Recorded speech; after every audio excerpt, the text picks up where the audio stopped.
Hey, good morning, everybody. Welcome to my live stream. Thanks for joining me today. I appreciate it. I just want to take a minute to thank everybody, for your kindness, your generosity, your support of my channel. Uh, really, man, it's truly amazing. I know I say it all the time, but I don't want you guys to think I'm taking it for granted. Um, we got a lot to talk about today, mainly the heat, because I want to put all that to rest about you guys. Want to talk about, it's no hotter over here than it is in Southwest United States and all of that. Hey, the real Dan Steele, King Arthur, Lynn, San Diego, Poland B, wow, New York City, Jacob, Houston, Texas. Yeah. Hey, Chriselle. I want to say to you, Jacob, this is in Houston. As one of the subscribers said, he said, Houston, we have a problem. Yeah. Hey, Gene in the Philippines. Thanks for joining us. Yeah, it's hot over here. It's so hot, man, I'm going to tell you. It's the first time it ever happened to me in my entire life. Remember, I'm 57 years old. It was so hot yesterday, the heat index was something like 106. It melted my tires. They're flat completely. I thought somebody had busted them, but no, they're flat. And if you go on my community channel, you'll see a picture of it. Really, I may have to replace my tire in the two. Hey, Jean, she's coming from her province in Bayawan City. Yeah, I've been seeing those nice photographs you've been putting on Facebook, Jean. You really look nice. Efren, good to see y'all. Yeah, it's hot over here, man.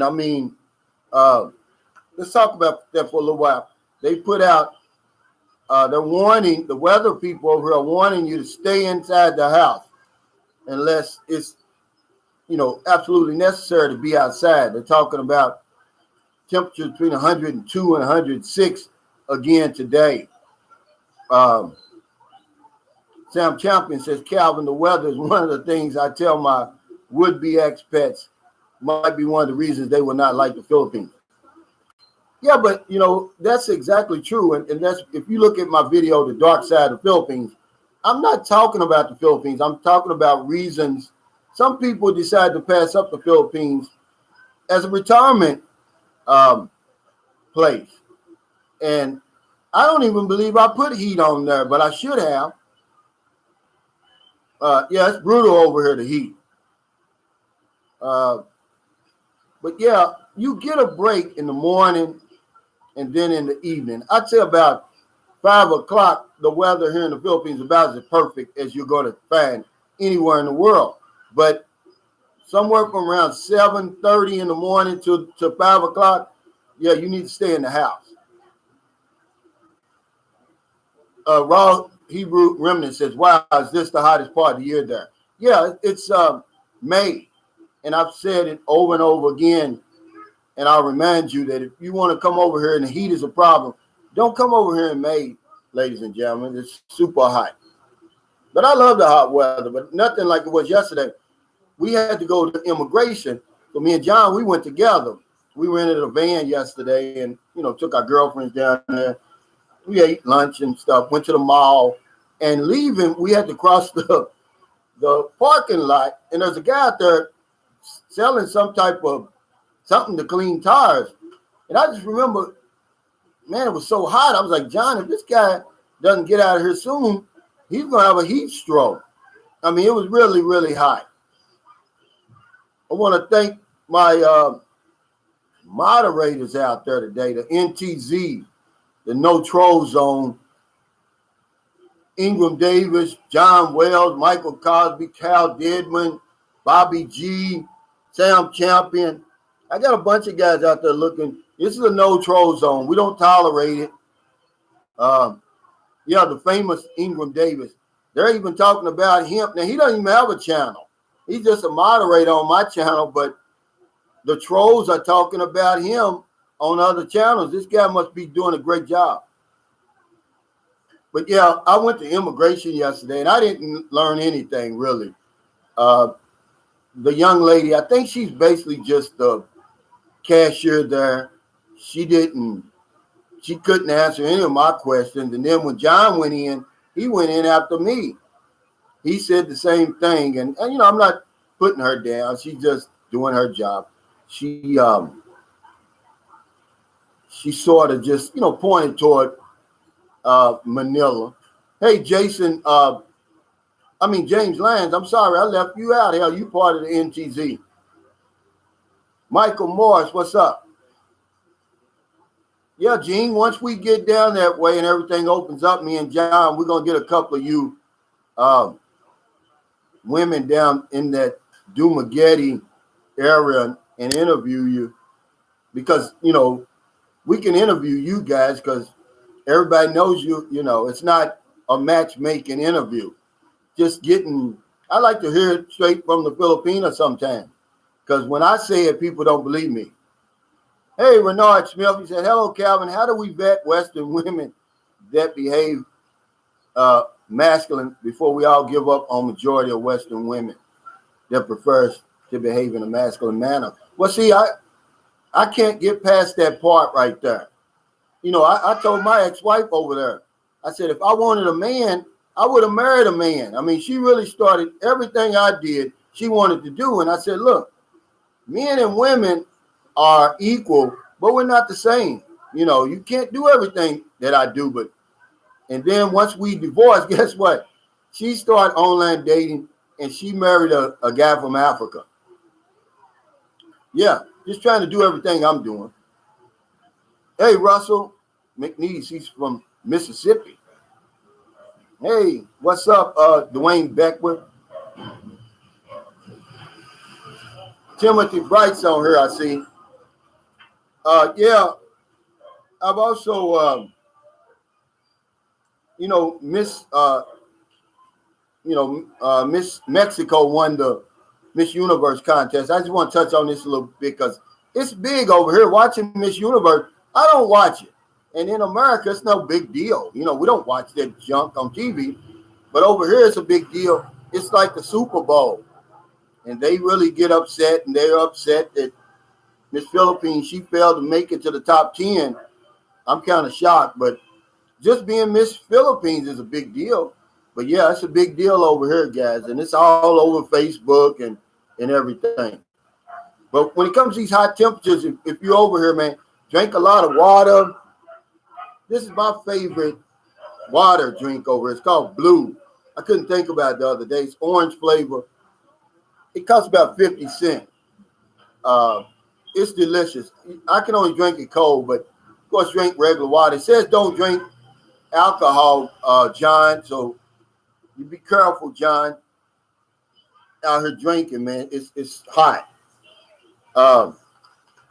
Another thing I want to say, you know, one of my subscribers, and you know, and it's noble what he did, but you know, he sent me some money to specifically buy a lady a bag of rice. See, that's a no-no to me, guys. If you want to send her something, just send it directly to her because you put me in a tight squeeze, man. If you know, I'm Sunshine Shoulders. They know I spin the wheel. If I start specifically taking rice to people, man, that's going to look bad. They're really going to get angry with me, and it makes it look like I'm showing favorites, man, showing favoritism. And that's why I spin the wheel. You know, I let the universe choose the winner. And, you know, he saw this woman on my Facebook page, because that's where I do all that from, my Sunshine Shoulders Facebook page. She said something like, Sunshine Shoulders, still hoping I really need to win or something like that. And he picked up on that, and he sent money to buy her a bag of rice, which, of course, I'm going to do it, but don't do that, guys. You know, find out her information, send it to her, man, because that really puts me in a bad situation. They'll get mad at me because the need is great over here. You know, I help as many people as I can, but that's how I do it. Hey, thanks, Clinton Dow, for that super chat. I really, really appreciate it, man. I see Frank Ellis is in the house. What's going on, Lynn? Yeah, Lynn San Diego says, yes, they can turn on you quick, Calvin. Be careful. People making the wrong impressions. Absolutely. I wish I could help everybody. So that's why we got the spin wheel. We help as many people as we can. Now that I got a few people on here, I want to say it again. I want to thank everybody, truly, from the bottom of my heart for your kindness, your generosity, and support of my channel, man. I'm approaching 19,000 subscribers. That is crazy. I'm just a mom and pop type of YouTube channel over here talking about life in the Philippines, and I've blown up to almost approaching 19,000. We're over 18,000. And I talked about that, man, because people are really, really interested in the Philippines. It's one of the hottest topics on YouTube. I'm not saying that. YouTube said it. If you look at my video that I did yesterday, the channels with 10,000 subscribers in the Philippines has increased by 100%. Content uploaded from channels like Man in the Philippines has increased 50%. Man, when you look at these these YouTube numbers, man, that's incredible. It's crazy. Lynn said it's the Matrix. Wow, Hamza too is he says hello from Cairo, Egypt. Now, see, I'm impressed. That's the kind of stuff I'm talking about right there. This guy's looking from Cairo, Egypt. Yeah, they're interested in the Philippines. It's a hot topic, man, and people are really coming here now. It used to be people was only, they'll click on there for the bikinis and, the Dumageddon disciple type stuff. But now they really coming. They want to see the little islands and stuff. They really want to get to know about the Filipino culture because you're not going to see any bikinis on my channel. I guarantee you. Till I go down to Dumageddon, then y'all might see some. I'll play around with them and let them splash around the water a little bit. Yeah, retired 2019 said, Calvin, men are tired of Western women. I've been tired of them. From the minute I landed in Cebu in 2009, I was tired of them. See, once you deal with a Filipino, man, you never going back to that Western. You might go to Brazil, you might go to Central America, you might go to one of them places, but you will never go back to Western women, man. I promise you. Yeah, Lynn San Diego 102 says I'm international.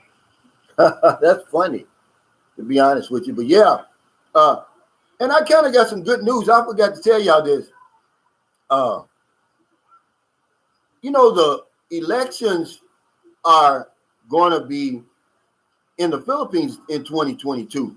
That's good for this place opening up, at least for the domestic tourism, because hell, people are going to have to get out and be able to vote. I mean, yeah, the presidential election and all that is next year in 2022. John Roman said, Calvin, 100,000 gets you a YouTube plaque. Wow, that'd be nice. Colin B says, I've been tired of Western women since 2015. John said maybe he'll wear a bikini. What, when we go to Dumageddon? Now, that'd be nice, John. But I wouldn't want to see that. Wow. Ricardo Rush says, I'm Rico from Kuwait. First time on live stream with you, man. I'm impressed. Come on.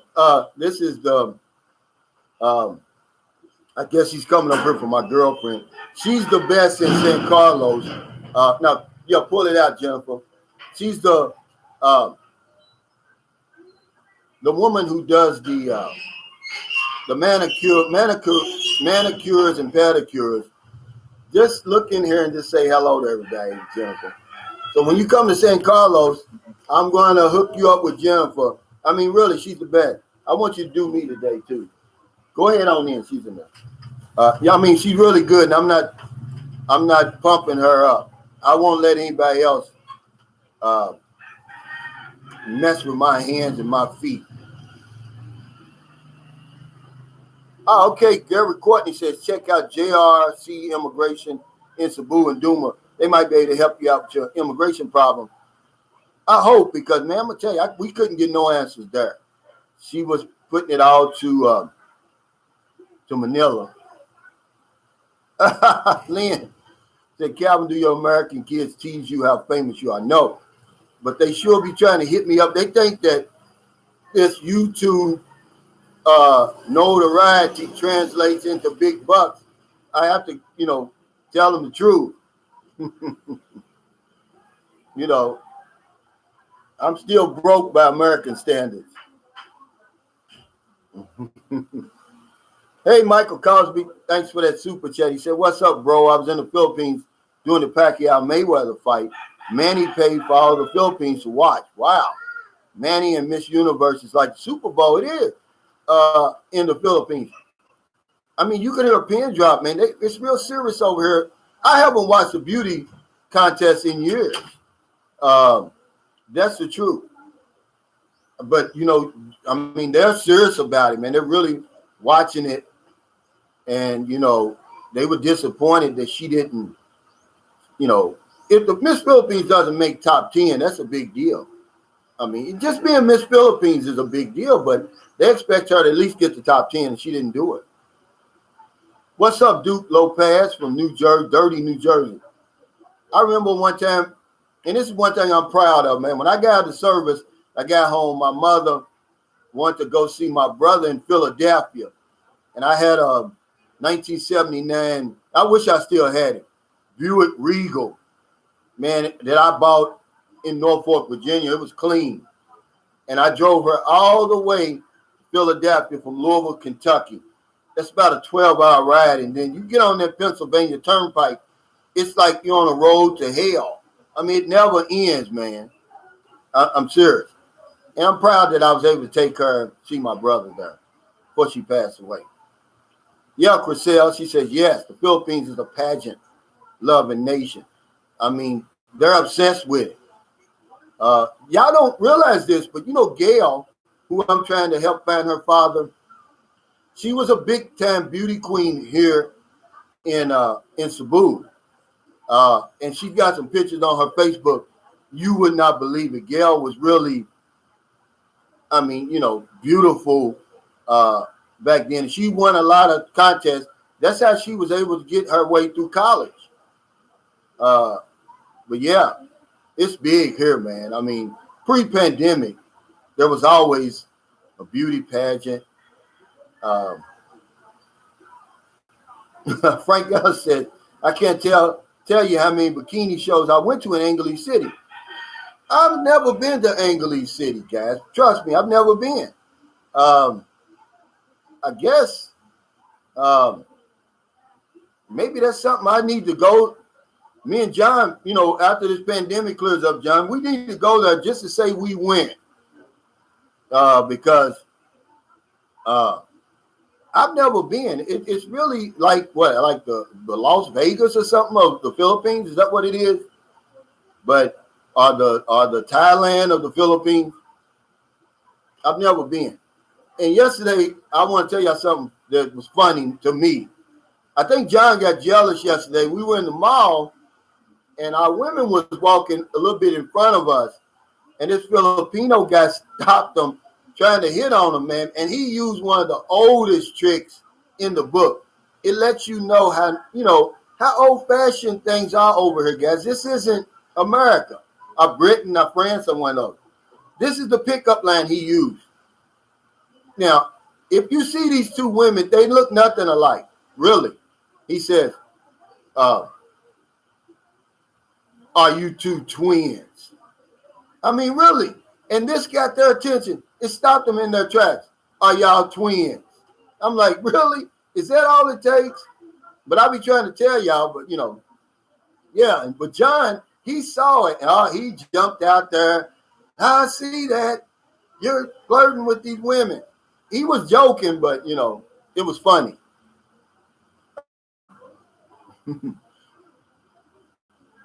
Colin B said Angeles City is okay, but can get boring if you don't have something to do. Oh, okay. Well, I'm just saying, yeah, I've never been there. I mean, I just want to say I've been there just to see it. John said, and our girls believed him. Yeah, they fell for the oldest. I mean, they would never use that pickup in America again. But yeah, what's your pickup line, Calvin? I really don't have one. I don't have a go-to line anymore, James B. I wish I did, but usually over here, now if I was to use it, I'd say something like, I'm Sunshine Shoulder. I'm shy, man. I'm bashful, man. I don't have a pickup line, really. Sam Champion said, Calvin, if you go to English City, also check out Baguio City and Olongapo City. They're in the same region. Yeah, I've heard about Olongapo, and well, they say that it's nice up in English City. They got mail service, nice haircuts and stuff. What's going on, Sal? Sal had his, that's my buddy from Chicago. He had his operation the other day on his leg, but he won't take no time off. Lynn, San Diego 102 say, you got no game now, Cal. I know, I'm old, man. I can't pick up on women, man. That, I wouldn't know what to say to a woman today. Brian Nichols said, Sunshine Superman. But really, all you have to do over here is I just speak to everybody. That's what I do. I mean, I really do that. I never walk past anybody without speaking. And then that's kind of like my pickup line, really. If I speak to her and she speaks back, I can pursue it in even more. James Lyons says, no game is the best game. Yeah. Especially over here, because Filipinos, they don't like players, man. If you're a player, man, don't come over here. Web Design Faster said, hit the like button. He said, support this gentleman. Hey, thank you, brother. I appreciate that. Stephen Kroplowski says, born and raised in Hudson County, New Jersey, but finally got smart 6 months ago and relocated to Texas. Oh, man. Well, they're always arguing with me about how hot it is in Houston and, it's just as hot over here as it is in the Philippines. It's not, guys. Don't fool yourself. It's one of those things that when you get over here, I can show you better than I can tell you. And that's a fact. Yeah, they were talking about, I was reading the Manila Times today, and there's an article in there that says in order for the Philippines to reach herd immunity, they have to get that vaccination, the vaccinations up to 600,000 a day. We're at about 67,000 right now. It's not looking too good on that front. And, only 630,000 people in the Philippines have been fully vaccinated. 630,000 out of 110 million. It comes out to 0.6%. It's not even 1% of the population. And another problem that they've got, they don't have the capability to distribute it fast enough. See, they've got some vaccines that are close to expiring, and that would be pitiful, man. And the thing about it is, the government and people over here is just so rigid. They won't deviate from from their modus operandi. This is a 9 to 5 society. If it were me and they asked for my suggestion, I would say, hey, let's keep these vaccination centers open 24 hours, or at least extend the hours, but they're not going to do it. And they run a risk of losing like 2 million vaccines going bad because, and that's one thing when you get over here, man, look, my bank closes at 2 o'clock because it's the pandemic. I got there at 1:45. They were already closed, man. And that's what happens over here. This is a 9 to 5 society. don't show up. It's not like, okay, when I got my license renewed in America, right before I came over here, I got there right at, I think it closed at 4:30. I got there like 4:20 or something like that. And it's a line of people in there. Well, 4:30 came and went, but it didn't matter. They went ahead and serviced everybody that got through that door at 4:30. In the Philippines, they won't do it. They'll put you out and tell you to come back the next day. And that's one of the things, that would be a shame if they let all those vaccines expire, but they're this close, man. They just don't have the capability to do it.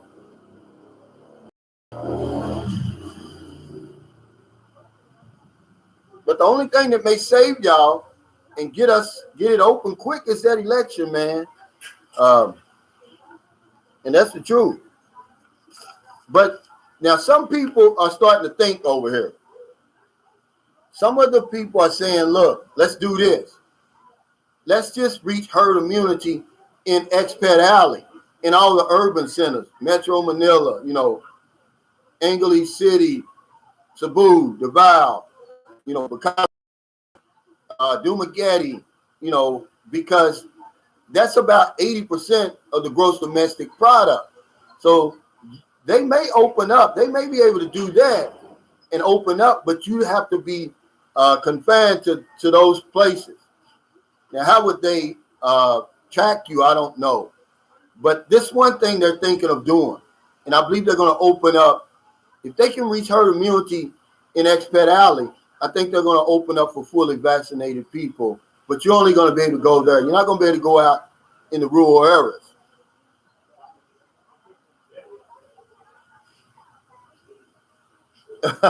Yusuf Hastem said, Uncle 50 Cal back at it again. Just got that OG Mandingo book, gonna crack it open tonight. Hey, while you talking about books, I want to plug a book, man. I don't know if any of my readers out there, because I read. I bought this yesterday. It's a great book too. I'm about quarter of the way into it. It's by Mitch Albom. I don't know if you've ever read any of his books, man. This guy's great. This one's called The Next Person You Meet in Heaven. And it's the sequel to the 5 People You Meet in Heaven. All of his books have a life lesson, and they tell a story. And he's really, really a great artist, a great writer. So anybody who's a reader, pick that up.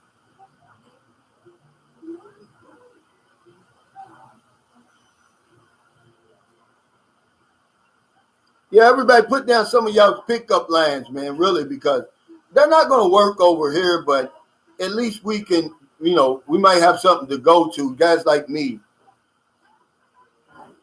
Okay, Dwayne said I turn the big 53 tomorrow. Lord willing, today, in the Philippines, man. Well, happy birthday, Dwayne, because you're already 53 in the Philippines. And that's something you're going to get used to when you get over here. We're already, we're like 12 hours ahead of you. Some places we're 15 hours ahead. Some places we're 18 hours ahead, believe it or not. And, one guy says, hey, do you know do you know the lottery numbers? No, I don't know them, man. Yeah, that's a good question. Web Design Fast. He said, do you know if they're charged or is it free? It's free. The vaccines are going to be free. And they're free to the people that are taking them now. Because one of my friends in Ormond City, lady, her mother and her husband, they were all getting vaccines yesterday, and they're not politicians, they're not celebrities, anybody. They're not frontliners. She put it on her Facebook page. I was shocked. What's going on, Derek? Greg Griffith said, interesting how this time last year it was thought that warm weather places would not be affected as much. Yeah. Well, it's like trying to patch up one hole and then you got another leak. That's what's happening over here. Now that they got it coming down in Metro Manila, now it's spiked in Baguio, Zamboanga City, Puerto Princesa. Joseph Relaford, he said, did you hurt yourself when you fell from heaven? That's your pickup line. That's a good one. Literally, brother. John Roman says, we Americans take for granted all the business transactions we do online. I haven't been to a bank in years. Yeah, see, it's a lot of things that you take for granted. I mean, so many, and you will miss it when you get over here. And that's one because, see, 97% of Filipinos have no credit card. So, you know, it's kind of slow doing business online. Most of the stuff here, their business online is you order it online and then you pay for it COD. Web designer says that line is so old, but it still works. Yeah. Over here, they'll literally take it for granted. She'll be like, well, I'm not hurt. I didn't fall. You know. Pure Alpha Life said, Calvin, we're waiting to go live with you. Yes, I'm sorry, brother. You know, my man hasn't been thinking right. You know, when I told you Tuesday at 10 o'clock, I knew I was going to be on here at 9:30. We'll get it set up, though. You know, you got my word on it, man. Colin B said cash is king in the Philippines. Yeah. Now, when you go to these grocery stores, that's the only way I use my credit card. And I bought my wife, my girlfriend, I bought, you know, some souvenirs yesterday when we went to SM Mall. I used my credit card there, but everywhere else, it's cash. You can't use some of the places you'd be shocked, like Red Ribbon Bakery. You would think you could use credit card. No, you got to use cash. Yeah, Lynn San Diego 102 said cash is king anywhere. Absolutely, man. Stephen K, because Kraplowski or Kraplowski. I don't want to pronounce your name wrong. He said most of the numbers in the Philippines is due to false positives. People are getting sick from being quarantined in their flu-infected hotels. And I tell you what, man, you could be right. They got a high, very high positive rate here. It's only supposed to be somewhere around 3%. Philippines, it's hovering close to 20%. You know, see, before I ever have to take the test again, because when I came back here from Zamboanga, I was terrified to take the test. I was afraid I was going to get a false positive. And a false positive here, man, you're labeled, it's almost like as if you got AIDS or you got, you're a leper, man. It's like they stamp something on the, you know, your forehead, and man, people, you can't outlive it. You know. So the next time, what I'm going to do is I'm going to quarantine myself in one of these hotels or Airbnbs or something, and then for about 7 days, and then take the test. I'd be scared to death, man. This guy says, Joseph says, your name is Wanda? Is it short for wonderful? That's corny. C. Brown said, ladies, can I buy you dinner or would you rather have the money? Is that a pickup line? Are you serious? Yeah, Lynn San Diego 102. Yeah, you're a leper. But in America, it's not like that. If you got COVID, man, it's like a big deal. Do you really have it? Over here, man, if you get COVID, man, you might as well just forget it. If the test would have came up positive down there in Zamboanga, I would have had to leave the Philippines. No one would have fooled with me ever again. Web Design Faster said, I got scammed on COD delivery. Was supposed to be a computer, and they sent home goods. Asked delivery to open up, and he said, no, till I pay. Yeah, see, John did that, though. John opened up his computer, and that's a big problem over at Web Design Fast. I'm glad you brought that up.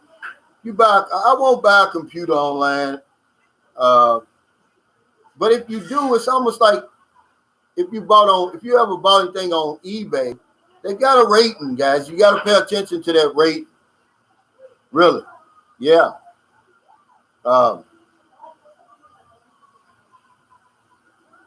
Jacob Town said, "Man, is take me with you." Joseph said, "You know, you look just like my future wife." Hey, Alex Wagner, he said, hey, Calvin, first time making your live stream. Thanks for all the words of Philippine wisdom, man. I tell you, it's just my boots on the ground experience, Alex. Welcome, man. We just have a lot of fun on here, really. Uh, I give you my boots on the ground experience. This isn't anybody else's experience. I'm just so happy that people can relate, really, you know, uh, to be honest with you. Oh, okay, Pure Alpha Life. Uh, you want me to interview you or are you going to interview me? There's no lockdowns there. That's pretty good. Where are you? Exactly. Pure Alpha Life. But some of these guys waiting to get in the Philippines may want to come to where you are. There's no lockdown. Where are you? Boom J said Rike tested positive for COVID. It cost him over $3,000 until he was able to make it to Southern California. His experience was seriously bad. See, that's what I'm talking about, Boom J. I am so afraid of that. And see, here's the problem, guys. I'm gonna give you something else. This is boots on the ground information that nobody else is going to give you. When the Philippines does reopen, do not book a hotel, guys. I'm gonna tell you why. They're using these hotels for quarantine centers. People that's affected are just quarantined when they come into the country. I wouldn't trust them, man. You know, I don't like hotels anyway because they're dirty, you know, as far as I'm concerned. But that's really a reason not to do it. Then on the 6th day, they test you. And there's a good chance that you're going to be positive. But when they open back up and they get rid of the quarantines and everything, don't go right away to these hotels, guys. Write this down, man. I'm telling you. Go to an Airbnb.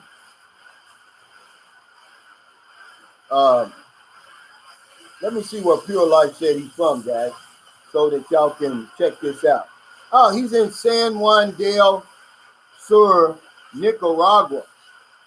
Now, is it safe there, Pure Alpha Life? Because I heard Honduras and Nicaragua is, you know, it's kind of tough place to be.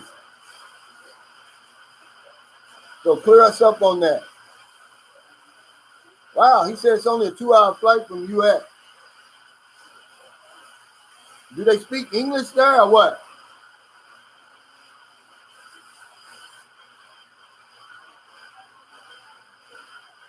Frank Ellis said they took Rike through the ringer and hung him out to dry. Wow.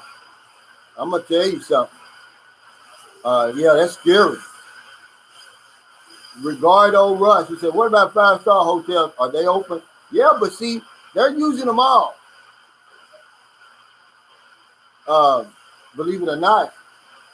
And they're running low on hotels. You know, when not this time, but the last time I went to Bacolod, because I normally stay in the Circle Inn. I was shocked. I came in there, they had everything roped off. I was about 6 feet from the counter because they had quarantine upstairs.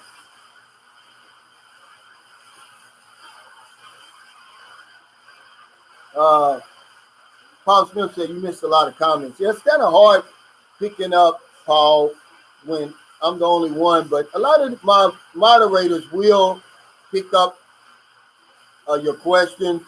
Do you have anything specifically? Renard Smith says, yeah, Calvin, I saw a video from Rafi Tufo about Red Cross only caring about positive test results, even though other organizations will show you your test is negative. See, that's scary, man. Really.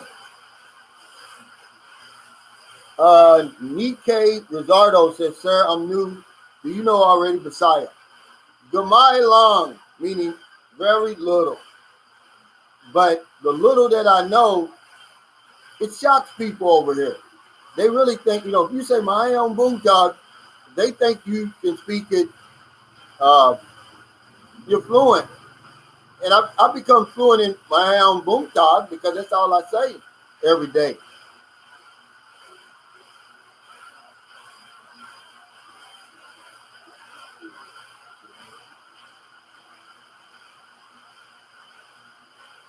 Yeah, Patrick again says if you need a computer in the Philippines, just visit the Cyber Zone at a mall. Those are most legit. Yeah, we were about a Cyber Zone yesterday. And Paul, see, here's the thing, Paul, and I understand your concern. He said I missed a lot of comments. See, a lot of times when you go on these guys' live streams, yeah, they got 25 and 50 people. I be having 300, 350 people, man. I want you to come here and sit in my shoes and see if you can get these things. And they're coming up like every 2 or 3 seconds. So I just try to get as many as I can. But yeah, it's tough to keep up when you're just one guy.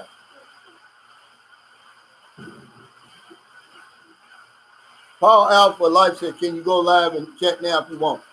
No, see, when you're on YouTube, YouTube's not like StreamYard. On StreamYard, I can do that. I can have guests and everything. The only time I'm going to have a guest is if they're sitting next to me on YouTube. It's not like StreamYard. Web designer said, yes, I've stayed in many of them. All of them were filthy. Yeah, I don't like hotels, not even in the United States. When you look at some of this behind the scenes stuff that goes on and, about changing the linen and all of that, it pisses me off, man. But see, the Philippines has run out of space, so they're using hotels here. And it's another way for them to, keep the hotel business going. Because it really, when the airports and hotels close here, the Philippines really suffer. Brett Babin said Rike was false positive. He said, yeah, I'm pretty sure he was. I had a friend up in Luzon. He was false positive. How can you be positive for COVID and then 3 days later you're negative? Hey, thanks, Jesse. How? He said, good morning, all from Agula Union, Philippines. Hey, Jesse, what's up? Jesse's the guy I was telling y'all about. I'm glad you're on, Jesse. He's married to a Filipino. And because of that, when you move over here, guys, you get a special rate on those big 40-foot containers. Jesse brought all of his stuff from the United States over here. He's the only one I know that's ever done that. You get a special rate on it. He bought all his regular furniture, his weights, his bed, living room set. He bought it all over here, guys, and it was smart. And he saved a lot of money by doing it too.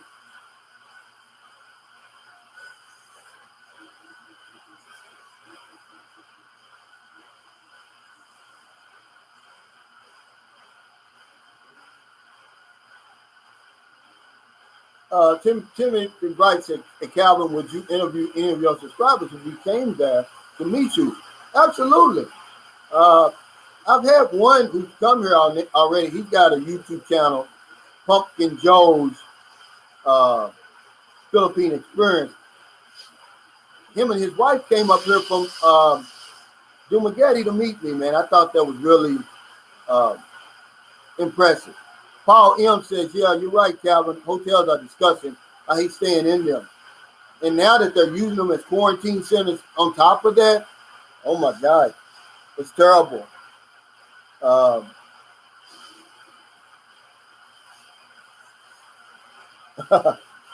Dunlap said, you're doing just fine, Calvin. Let them complain.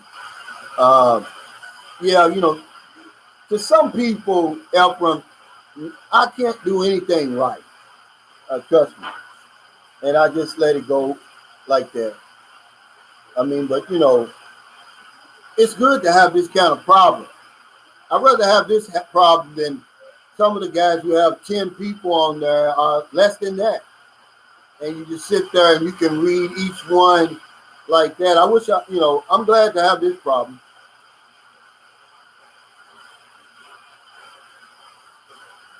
Oh, okay. Pure Alpha Life says I have 2 sexy girlfriends here that want to go live with me. C. Brown says I have a handful of K1 visas. Has that been your experience?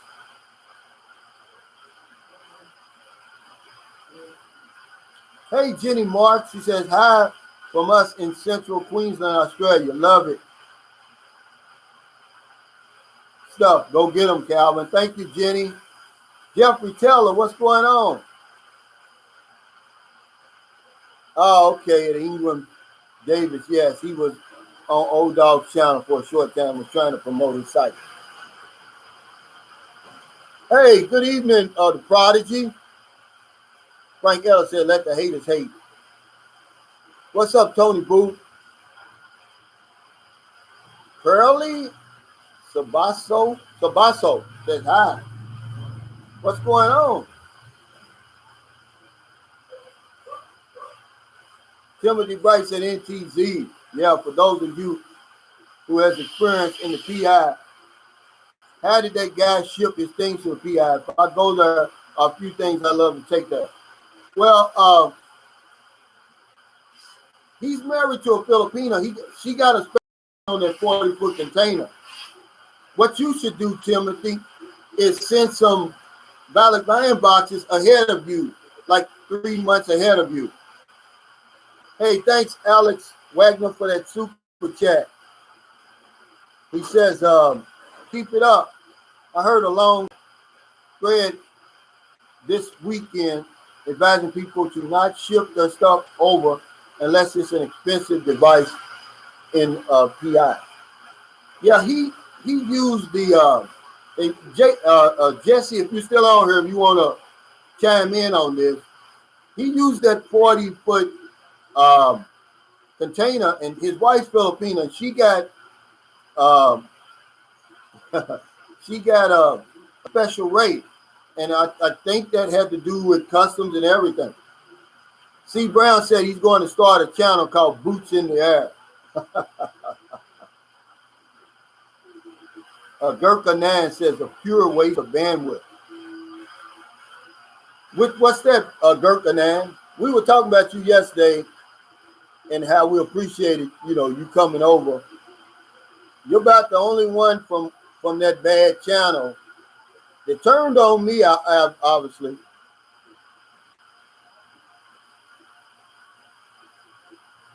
Derek Casanara says the hotels are overcharging Westerners, but I have a Filipino who returned to the PI and her rates were extremely low. Yeah.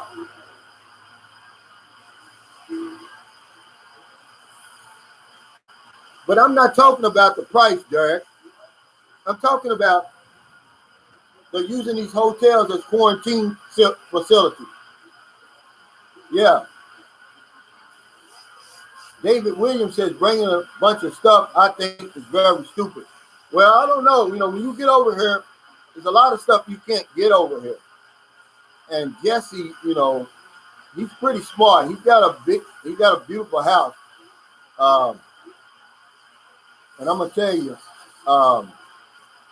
it's a nice house. I could have put him on that. Remember I did that blog about expats that are balling over here. Jesse's one of them.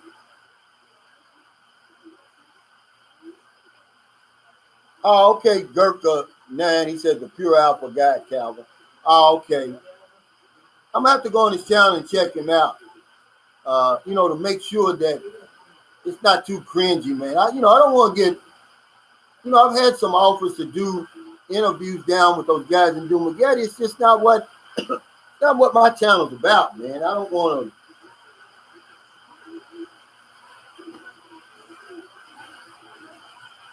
to, give nobody the wrong impression. But if it's just a new channel and he needs my help promoting it, I would do that though, because we got to help each other. Somebody help me. A lot of guys help me, to be honest with you.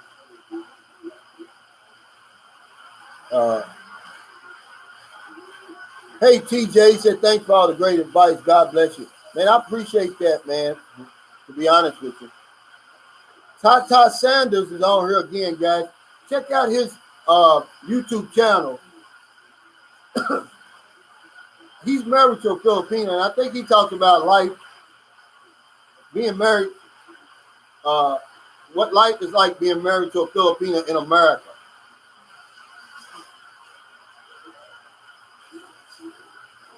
Okay, he said, what one was a bad channel so I can make sure I don't subscribe to it? I don't really know. I'm going to check it out. But if he just wants me to help him promote it, I'll do that because that's what we do, man. Hey, thanks, Ati Maldita. He said, watching you here from Hong Kong. Wow. Now, see, if I have to make that would be where I would go because Hong Kong is the flight is so short. It's so close to the Philippines. The first time I flew from Hong Kong, I flew from Hong Kong to Manila. I promise you it wasn't an hour and a half. They say it's a 2-hour flight, but that's from the gate to take off and then to the destination and then, when you land to the gate. But it's really a short flight. Thank you for that super chat.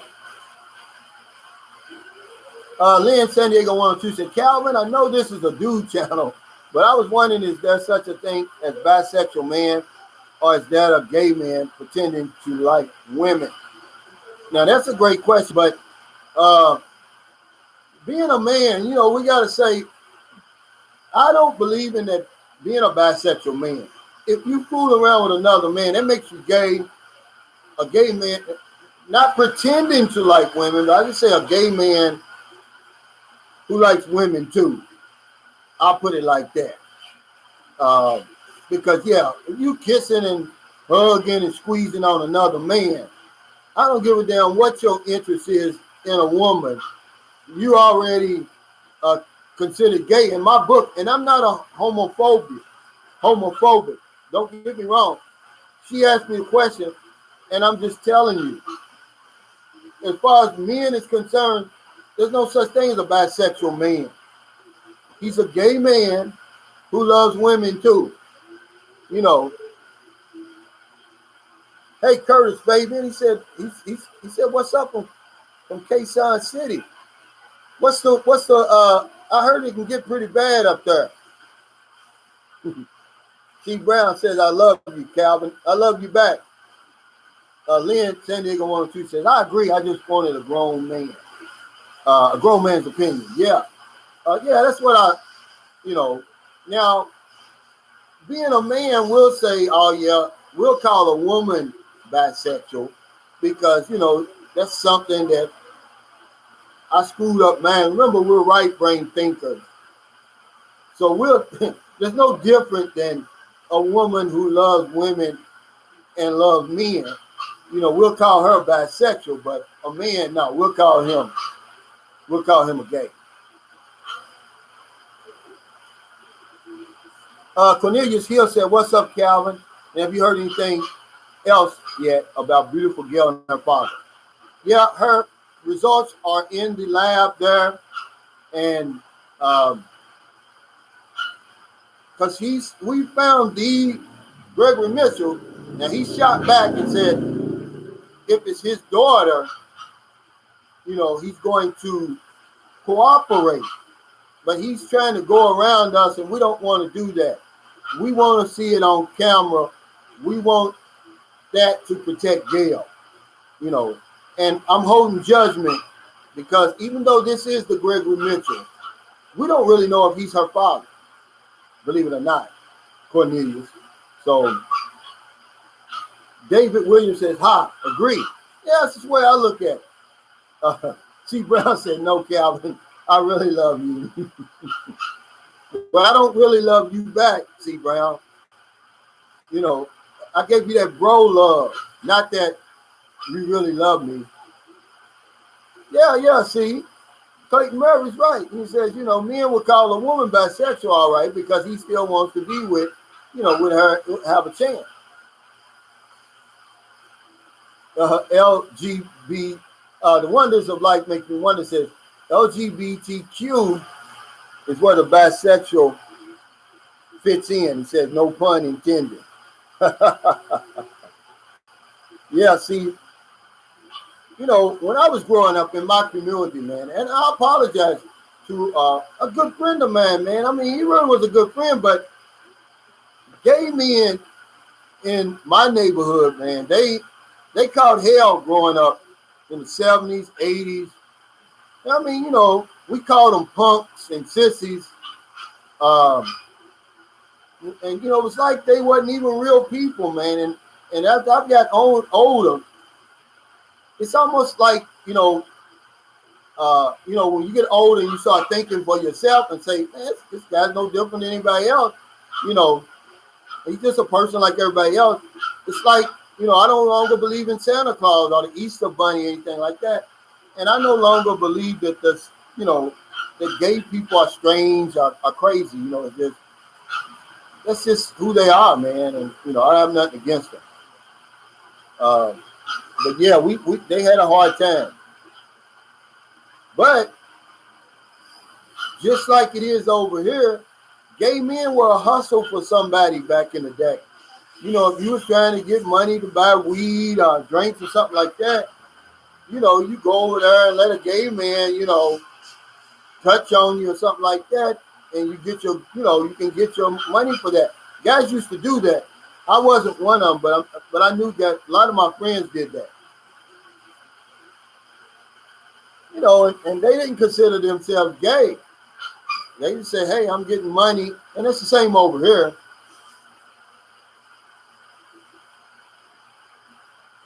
Hey, Michael Cosby said, yeah, good night for me. I'm going fishing with my oldest son at 2 a.m. Wow. He said, I need a nap. Take care, Calvin and everyone. Catch you next time. Hey, I appreciate it, man. Paul Smith says, it is still hell to be a gay male. What mother prays that her new baby will be gay? Absolutely. And it's funny you bring that up because, when you're young over here, they don't seem to matter. I mean, it doesn't seem to matter to people over here. But I have to remind them, I said, you might think it's cute. I said, but there's a real world out there who still doesn't accept gay people. And gay people still have a hard time in this society. They're not really accepted over here. They're tolerated. They're not accepted because there's no laws on the books that gives them equal rights like there is in America. Lynn San Diego 102 said people don't choose their sexuality. See, and I agree with you now because, in America, it's either black or white. There's no gray. You're either a man or a woman. There's nothing in between. But see, as you get older, man, it's a lot of things you're going to come to learn. That there's a lot of gray areas in this universe, But yeah, you either straight or gay in America. There's no in between. I mean, you're either a man or a woman. Cornelia says, oh, okay, and also best wishes for Gail too. And I'm still also praying for her, and much props to you, Calvin, for also helping her out and helping out others when you can. Hey, thanks, man, Cornelius. I like to remind people, somebody did it for me. Jacob Tonk said, I'm old school. It's Adam and Eve, not Adam and Steve. Yeah, and I respect people's beliefs, because, a lot of I've got friends who are Muslim. They practice Islam, and, because Muslim is a religion. And, when they talk about the story of the Bible, they're quick to bring up, when it was Adam and Eve and they had 2 sons, and I think Cain killed Abel, but then they kicked him out into the land of Nod where he met his wife. They always bring that up and you say, well, where did his wife come from? Is that his sister or something? Renard Smith, he said America's notorious for identity politics. Absolutely right about that. I mean, you can't get away from it. Anthony Belly says, what part of PI are you in? I'm in Negros Occidental. I'm about 4.5 hours north of Dumaguete, San Carlos City. It's a nice place.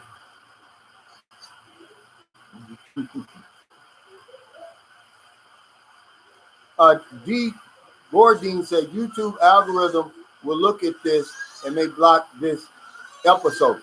Yeah, you're right, D. But one thing that you can do now, D, is this.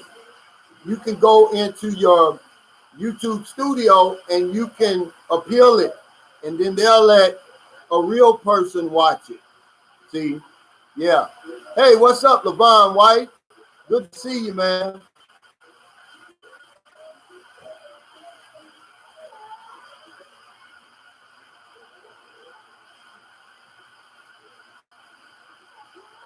Let's see.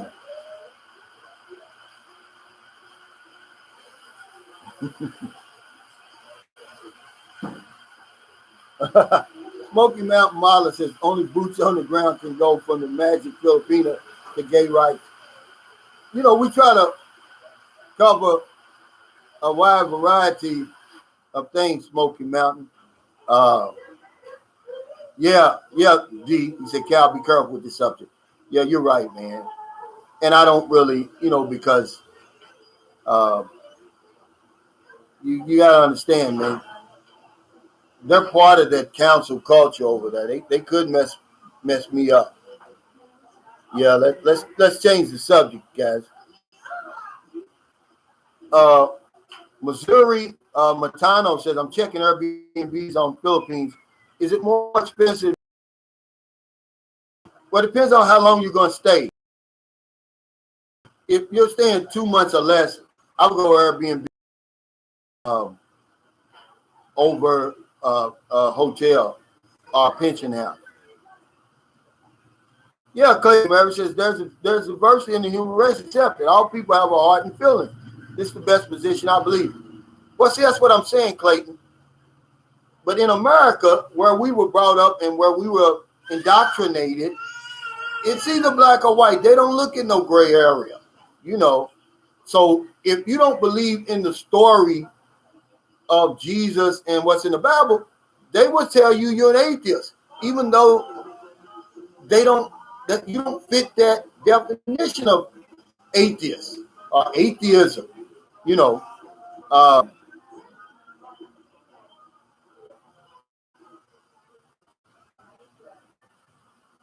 Jason Flint said, hey, y'all have fun tonight. I'm out. Take care. All right, brother. I hope we didn't offend you, man. Yeah, Lynn, San Diego 1-2 says respectful conversation is still protected by the free speech. That's YouTube policy. And yeah, that's what we're doing. We're just having a discussion. Who am I to judge somebody? Trust me, man, I've been living my whole life based on what I look like.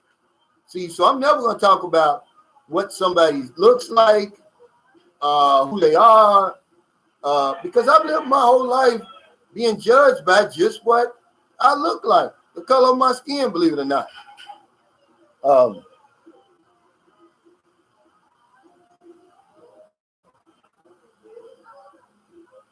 Yeah, Alex Wagner says, yes, Airbnb, when you are on a long vacation, hotel can be 1 or 2 nights or spur of the moment when unexpected travel changes. Yeah, that's great advice, Alex. I like Airbnb, whether it's 1 day, 1 week, 1 month, because remember, if you get the right Airbnb, people have nice stuff. And this is what a guy told me. This is why I started using Airbnb. He told me this on Facebook one day. He said, Calvin, people have nice stuff. You might as well take advantage of it. These Airbnbs are a lot nicer than a typical manufactured hotel room. And then a lot of times you're going to have the coffee maker, you're going to have the refrigerator, the stove, the microwave, or toaster. You're going to be able to cook your own food, see? And that's what I like. Your privacy is going to be a lot better. Yeah, Jacob, that's great. That's great. He said religion is like barbecue. Everyone thinks theirs is the best and only one. Hey, Mike Jones, what's up? Smoky Mountain Marla says you were talking about the cash culture there. How much cash is a good amount to carry on any given day? I never carry more than 5,000 pesos. And that's a lot of money over here. But, if you're going, it depends on what you're doing to go out. If I'm just going to go, to pick up a few things at the store, I may, carry, if I'm just walking around in town, let me put it like that, I may carry 1,000 pesos. But if I'm going to somewhere like Bacalat, like we went yesterday, I took an extra 5,000 because I knew we was going to the bank. That's like $100, but that's a lot of money here, Smoky Mountain. So if you're just going to be out and about, you want to take your girl out to eat, I would say like 1,500 pesos. That's about 30 US dollars. But see, the best way and the only way you're going to save money, and this takes a long time to do this, and a shift in thinking, is to stop making that conversion in your mind. If you got 1,500 pesos, just say I've got 1,500 pesos and deal with that, because you're not dealing with dollars over here. Now, I know that's easier said than done, guys, but the quicker you can do that, the better. You're gonna have to transfer from dollars or pounds or whatever you're using, shekels, whatever it is, to pesos over here. And once you exchange your money, don't go back. Okay, you got 1,500 pesos. Don't say in your mind, oh, this is 30 US dollars. It's going to mess you up. It's not going to do you any good. But if you say I've got 1,500 pesos, then now you're getting somewhere. Because everywhere you go, it's going to be in pesos. And the more you can get used to doing that, man, the more money you're going to save. Hey, Trent Knight, thanks for the super chat. He said, my brother Calvin, he said, send you something to help out with people that don't have, and God bless. Thank you so much, Trent Knight. You know, I posted on Facebook today, 99% of the posts on Facebook are selfish. And I just suggested to them, I said, help somebody else, help someone else, and see how much your life will improve. See that me, myself, and I stuff, it's for the birds, man. But we don't believe in the law of compensation.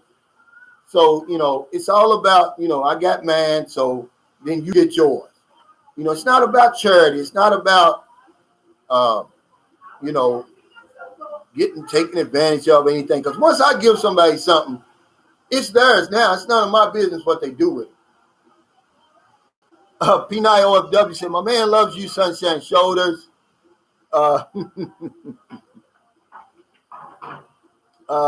It's kind of like you are the sunshine of his darkest night. I'm jealous. Wow, that's funny. No, I don't think he loves me as much as he loves you, because you inspire him in a way I could never inspire him, P9 OFW. I think we just relate, but that's funny. Let's see. Dalla at your service says, if you're planning to stay longer in the Philippines than your passport allows you, buy visa from the Philippine consulate near you before traveling for less hassle travel. Yeah, but you got 30 days. I mean, that's a great option, but see over here, it's no hassle. It's very easy to do it, believe it or not, because you really don't know how long you're going to stay. I would wait till I got here. And that's why I only extend for 2 months, because people say, well, why do you extend for 6 months? Why don't you extend for 6 months? Well, that's a long time. Anything can happen in 2 months, let alone 6 months. What if I have to go back home for an emergency? Look at all that money I've left on the table. And it's the same way as extending ahead of time. I take my life one day at a time, That's just the way I live, one moment at a time, really.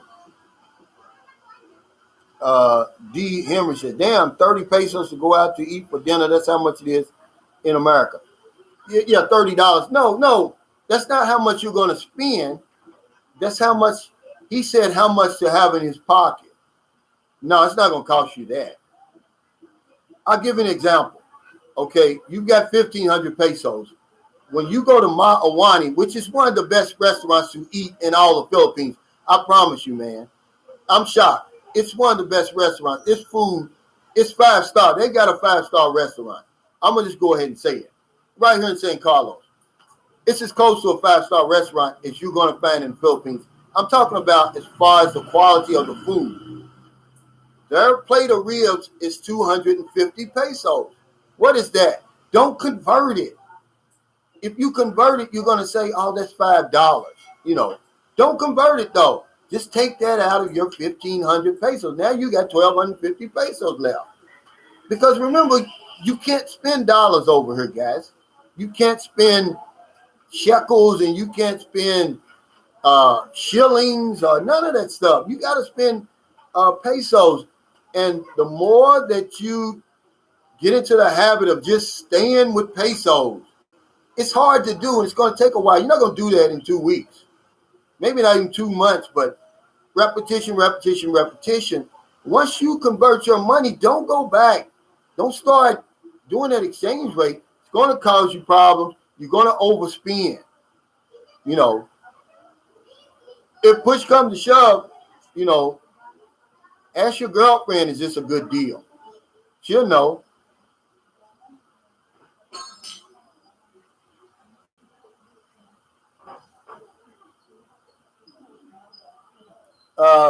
Alex Wagner said 4 more years and I'm planning to move to Dumaguete. I like Dumaguete. As a matter of fact, I love Dumaguete. That would probably be where I was living now had I not met her. I actually met her in Dumaguete. And then, she said, she wants to come. She's living here, obviously. But I love Dumaguete. It just has, and when you get there, you're going to see. I don't care if I fly in there, if I ride a bus, if I go on the to-go. As soon as I hit the ground in Dumaguete, I just got this welcoming feeling, this you're on vacation feel to it. I don't know where that comes from, but that's just the state of mind I'm in when I go to Dumaguete. And then remember, it's only a 35-minute ferry ride from Siquijor Island, one of the best kept secrets in the Philippines, guys, because people here will not go there. I took her there twice. She would not go there her whole life because of the superstitions and stuff over here. Web Design Faster said the average plate here is about 200 pesos. Yeah. And I'm glad you said that, 200, not $4, because as soon as you can, put that to the side, I'm glad I'm able to do it now. I promise you, I speak only in pesos now. I do it on my live streams and stuff.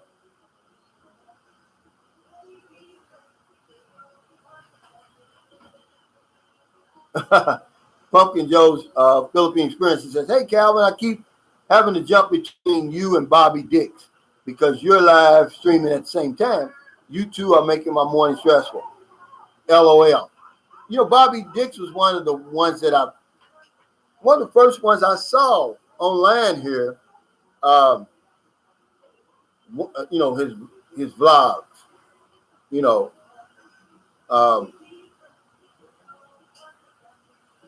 I didn't even know that, he did live streams.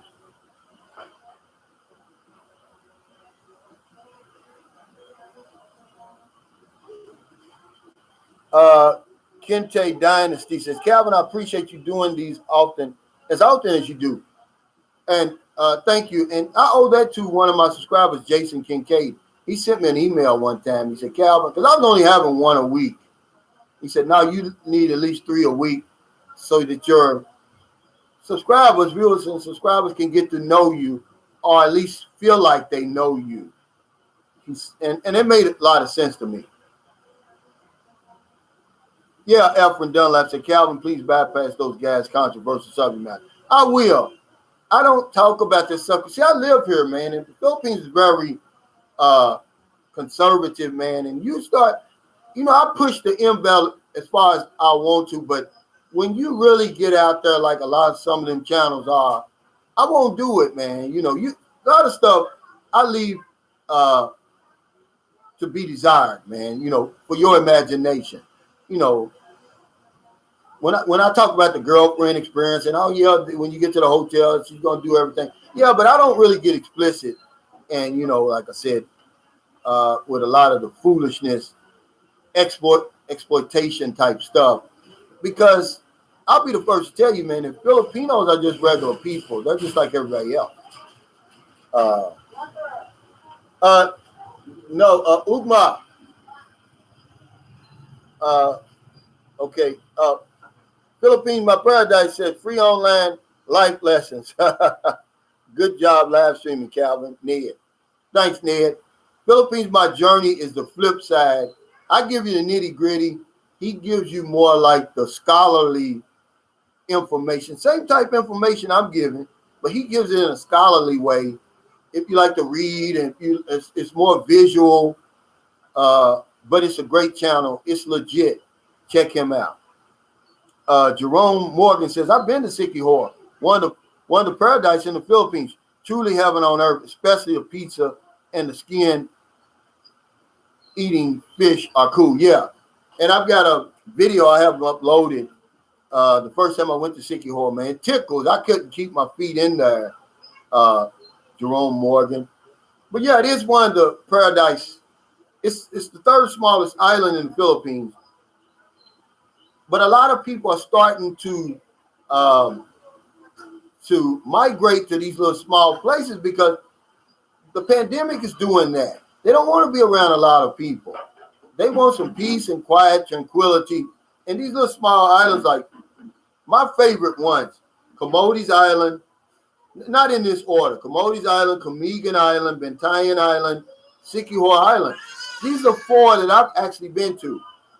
I was supposed to visit Malapascua Island, but my son's mother, who I was with at the time, she didn't know what she was doing. We ended up in Dan Bantayan, which is like a 20-minute ride in one of those bunker boats, pump boats. And at that time, I wasn't trying to do those pump boats. I mean, you're in the open sea on these things, and it'll scare you.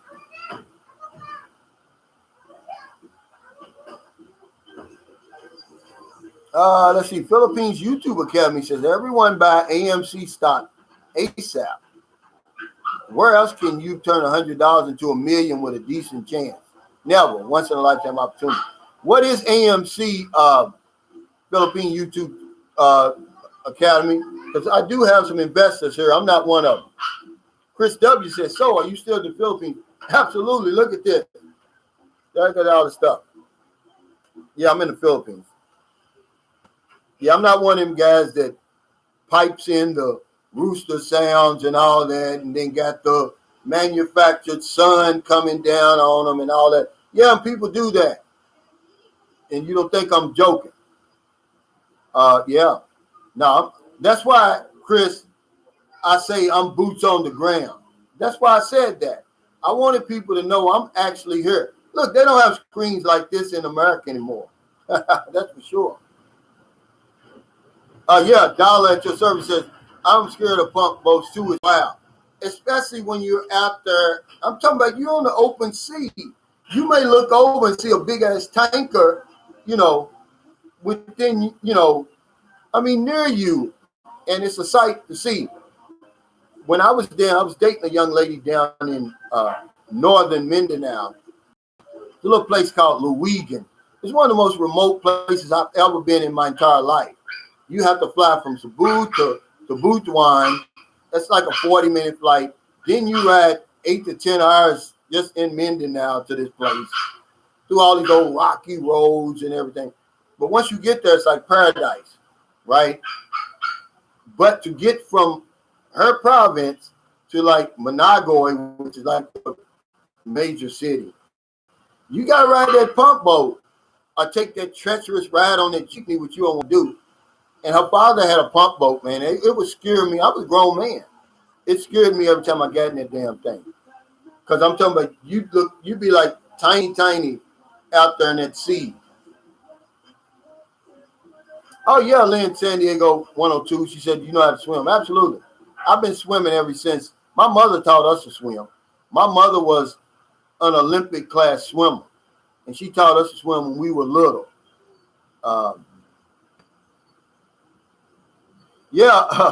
Robert Sanford said, on your Patreon channel, I seen that video when you was on the water. I got scared. That's too much water. Yeah, this was here recently, Robert. I'm glad you brought that up. We went to Sapalai, but the tricycle only takes you so far. See, I didn't know it. Had I known that, I would have never booked that resort. we had to go to the end of this island and then take a pump boat to the other island where there was the other part of the island. Man, you talking about scared, man. I'm 57. It scared me to death, you know. And we're just sitting there. We have to hold on the side. And I'm talking about the waves is like this. And you're in the sea in these little things. John Roberts said, "You ever run track?" I did. I played basketball and football. And I didn't do that a lot, John, because those were my getting high days, man. You know, May the 13th was my 23rd anniversary. I quit drinking 23 years ago, quit smoking weed, everything. 23 years ago. And I'm amazed at that. Because I thought that was something I'd be doing for the rest of my life. Lynn San Diego said, "Wow, that's good to know. Make sure you teach your little girl to swim to prevent bad water accidents." My little girl already loves the water. My children do. They all can swim. Of course, her. But if I threw her in the water, she'd probably try to swim. But yeah, you're right. And what shocks me about being over in the Philippines is so many people do not know how to swim. And that's one of the dangers I put on one of my videos before is accidents that happen to you over swimming, especially when you're drunk. Because, you know, when we get drunk, we think we can do everything better. You can't swim better drunk. All right. Not just about, and now in the summer months, from March to like June, the paper is full of deaths, man. I mean it. Scott Anderson said the USA is about to export 68 million vaccines. Some most likely to head that way. You know, I used to think that was a good idea, Scott.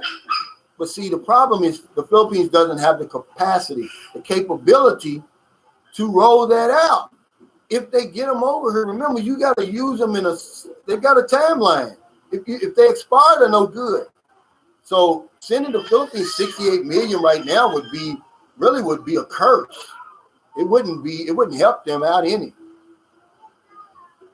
to be honest with you.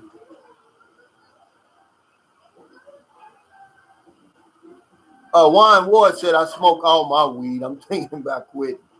And I don't knock anybody for drinking. I just couldn't handle it, man. You know, I come from a family of alcoholics and drug addicts. Let's face it, guys. And, you know, my father died of cirrhosis of the liver.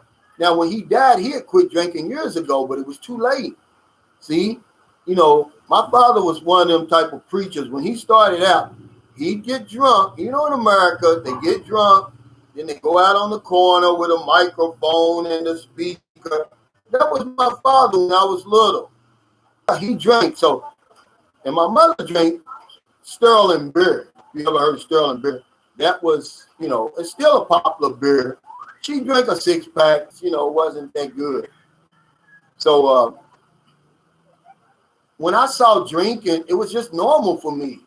I couldn't wait till I got old enough to drink. But it's bad on both sides of my family, man. A lot of the men on my mother's side, majority of them, never lived to be 40 because they drank themselves to death. Little father, he was my brother in Lexington, Kentucky. He died of exposure. See, at 30 years old, man, you know, yeah, it's pretty bad.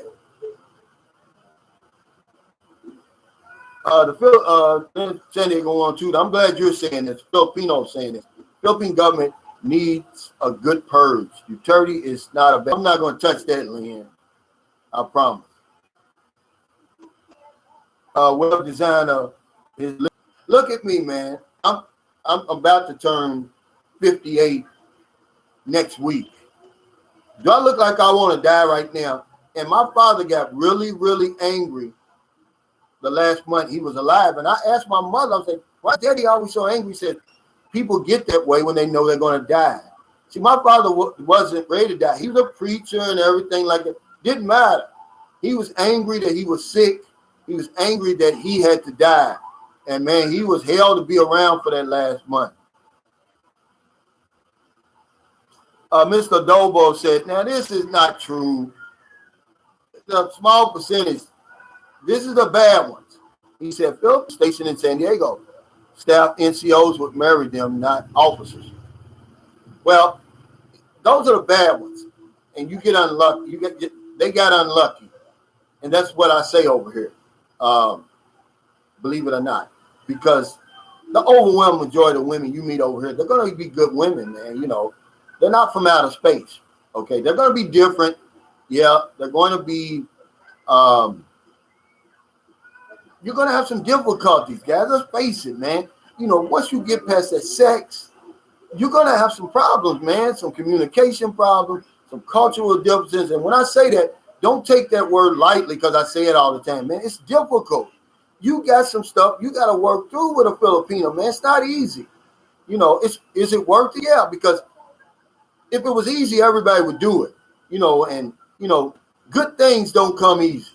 That's a lesson I learned a long time ago. And it's the same when you're a foreigner and you're dealing with a Filipino, man. It's not easy, man. But good things don't come easy.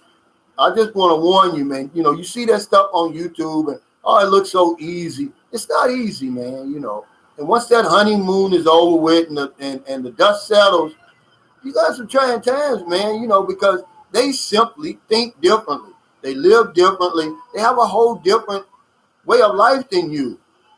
Raising kids, spending money, the whole 9 yards, man. Derek Casanova said people give Filipinos a bad name.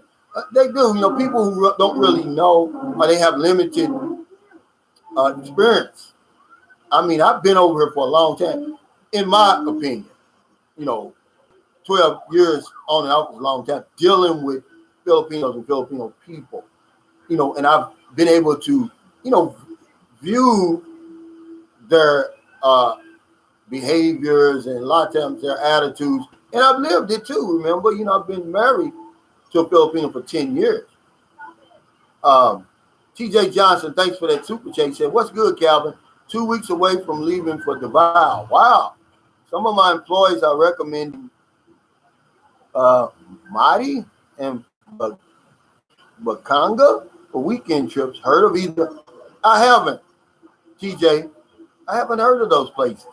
Are you spelling them right? Are you talking about Batangas? I've never heard of that before.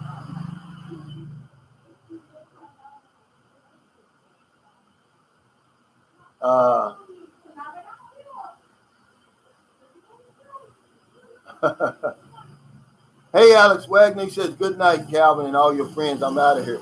Yeah, I probably got another 10 minutes, guys, because I've got to go. Yeah, that's what I was saying, Lynn. Maybe it was Batangas. Oh, Makati and Pampanga, they're saying? He said, yes, one of them spent. Oh, he said he's spelling them right. I've never heard of that then.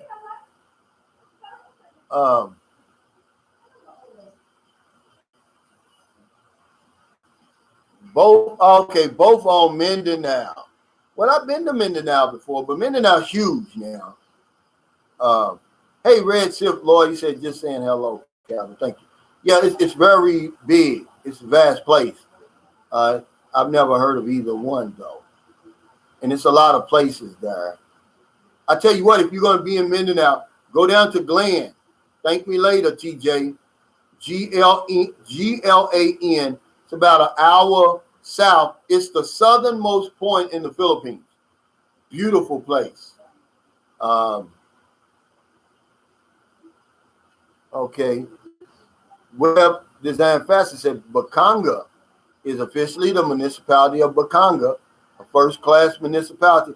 Oh, okay, in the province of Davao, Oriental. Okay. 56,000. Yes, a province. I guess it's near Davao. Yeah, and Dollar at your service says Mati is an island in Davao. Okay, yeah, it's a beautiful day. He has some friends there. TJ Johnson said, LOL, I lived in Gramercy. I know how to spell Makati. Yeah, he's right. Lynn said they're going on to Mindanao sounds pretty, but I'm afraid to get kidnapped. No, you won't. Mindanao is so vast. It's a very tiny of places you can't go. And they're basically all in the Sulu Sea.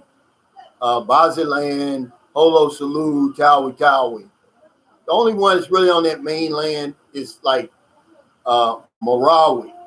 That's over there by Legan City and all that like that. But no, they won't touch you like England David said. Remember, most of the time I lived in the Philippines was down there in Mindanao. Never had not 1 inch of trouble. They treat you so well that the people, that's where I started Sunshine Shoulders in Zamboanga. The people are just super nice. Hey, Monroe Smith. Hello, Calvin, Mr. Sunshine from Greensboro, North Carolina. How are you? I'm doing good, man. And thank you, Monroe Smith. Yeah, Gurkha Nance says LOL. Yeah, he's right. That's funny. You won't you don't have anything to worry about down there. Leon said, I just start putting mud on my face and rip my clothes and pretend there's no one to give them ransom money. Well, here's the thing. If you even look Filipino, they're not going to fool with you. They know who to really, you don't see very many Americans getting kidnapped because they already know Americans aren't going to pay the ransom. They're more or less going to try to come in there and rescue them. They know who's going to pay those ransoms. And I won't give them any ideas. They already know already. Yeah, see, all of the Philippines, see, there's no, as you know, Lynn San Diego 102. She said, good to hear. Okay, those places are probably pretty. You getting hip on. There's no one Philippines. There are one Philippines under the flag. But this place is man, it's so diverse. It's like being in Africa, really. Hey, Clint Dow, thanks. He said, I look forward to all your posts. I just try to make them entertaining sometimes, informative, most times informative, sometimes inspirational, motivational, because I know how hard it is for people to sit through a 10-minute video, man. It's hard. So, me and John was talking about some of these vloggers, man. I don't know how they do it. I don't know how they get the thousands and thousands. Well, I know how, because the Philippines, all you got to do is have a vlog about the Philippines, and more likely, it's going to grow. But some of these guys, man, I tell you, man, you couldn't hold a pistol to my head and make me listen to them. And I learned from that. I'm like, I want it to be a little bit entertaining, learn something, because I know how hard it is to hold somebody's attention. See, you got about a minute and a half to get somebody's attention. Then after that, they're going somewhere else. I'm sorry. Mr. Doba said, seriously, Philippine women have no backbone. They will jump in the sack the first chance they get if they find a guy with more money. That's why you can't bring them back to the States. That's just the bad ones. They're going to do that anyway, no matter where they are. But I'm going to tell you something. And I'm sorry this being your experience. That hasn't been my experience. The Filipino women are a lot of things, but they're not stupid, man. They're crafty.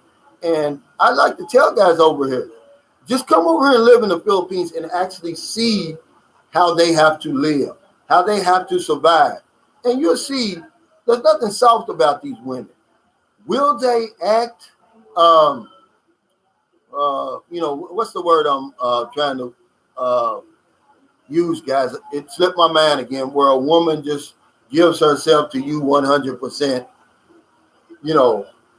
Will they act that way? Yeah, they act that way because they're great actors. But are they weak and stuff like that we think they are? No, I'm sorry.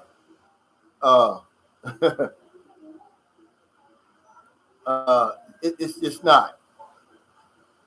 Sam said, Mr. Dobo, not all of them are like that. There's a very small percentage are like that. And I'm just telling you, my boots on the ground experience, man. These women can endure a whole lot more than what you think. And flip the script, put yourself in their shoes, and then tell me what you won't do. See, not feminine, Renato Smith, because they definitely that. Submissive is the word I'm using. Are they really submissive? A guy asked me that one time. He said, is that submission real? And man, he got me thinking, is it? You know, because you think it is until you get over here and you see them in action, man, and you see that a lot of these women, man, they're the breadwinners over here. They're the backbones of the family. They're what holds the family together over here, you know. And you start rethinking that, and you say, well, they do that because they give themselves 100% in a relationship. Yeah. I would say Derek Casanavas, he says most of the Filipinos are good women. The overwhelming majority. You got to realize, man, only a small percentage of Filipinos date foreigners are involved in prostitution and bar girls. A very small percentage, man. You know, let's just say 3.5%, like the Philippine Statistics Association says. And there's 55 million Filipino women over here. Okay, so do that. 10 million would be 5.5 million, and a third of that would be 1.8 million out of 55 million. Yeah, you know, but I've got to give them the benefit of the doubt. You know, Russ the Natty said, Calvin, late to the part, they're not innocent. No, I never said that. That's a fact. That's what I'm saying. I agree with you 100%. They're not. You cannot be innocent growing up in this society over here. I'm sorry. It's just too tough, man. Hey, Jason Kincaid, thank you, man, for that super chat. He said, I always appreciate your content and channel. Thank you. No, thank you. I talked about you earlier. I gave you a shout out because the guy said he said he appreciates that I do these live chats. And I said, because one of my subscribers, Jason Kincaid, wrote me an email and said, Calvin, you should do more so that your viewers and subscribers can get to know you, or, you know, I seem like they know you. Yeah, Frank Ellis, he said, don't put them all in one basket. You'll be messing up if you do that. You're going to miss out on some great women. Like I said, I take a lot of flack as a black man, you know. They don't, you know, marry, you know, dating and stuff, Filipinas. But, you know, I was married to a beautiful black woman for 18 years. It just didn't work. I came over here and found something great, not good. I won't go back to Western women. I don't care if they're green. I promise you this right now. I would not change Beyonce for my girlfriend in there now. Is Beyonce one of the most beautiful women on the planet? Absolutely.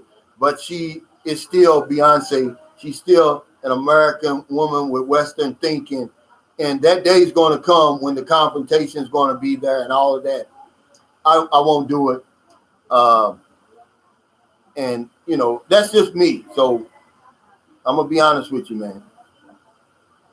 Sergio Sanchez says, how can I tell if a Filipino is a good woman? Well, just be around her, Sergio, and you'll tell. You're not going to be able to tell online, okay?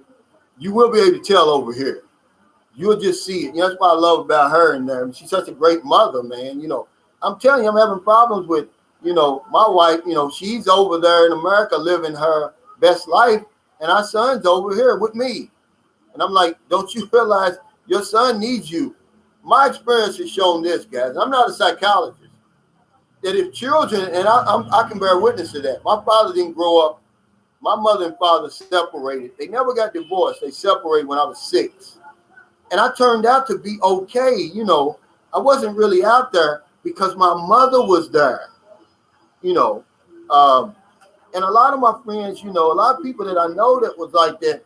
As long as your mother's there with that love and that nurturing and just being a regular mother, you seem to turn out okay.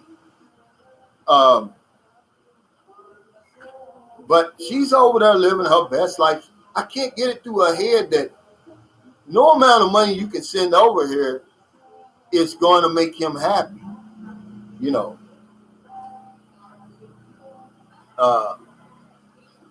And that's why I like her. The way the love and care she shows her children, man, it says a lot about her, see? Leo XL says, I met a nice Filipino today. You're gonna meet them, man. You know. Kente Dynasty said, I can't stand Western women.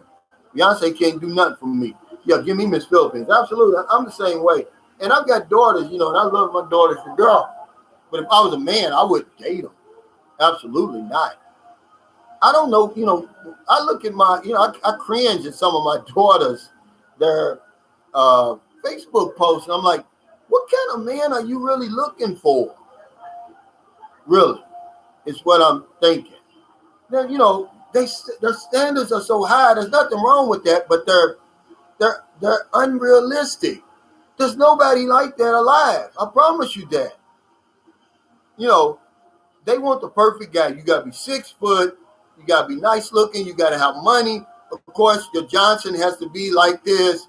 You know, you got to be educated. I mean, it's just nobody can live up to those effed up standards, man.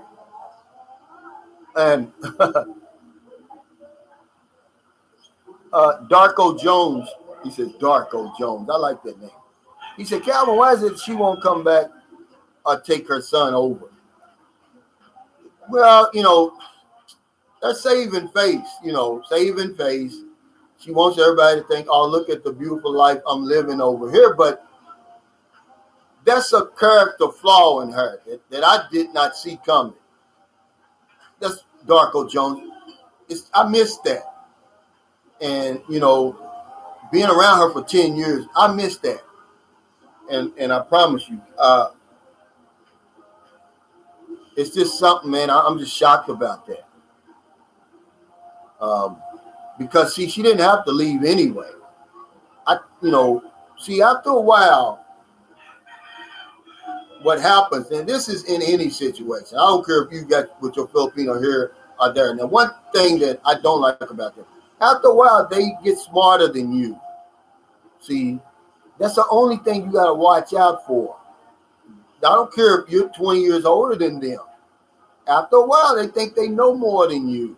See, because I've already told my wife, I said, look, you should have got your U.S. citizenship a long time ago.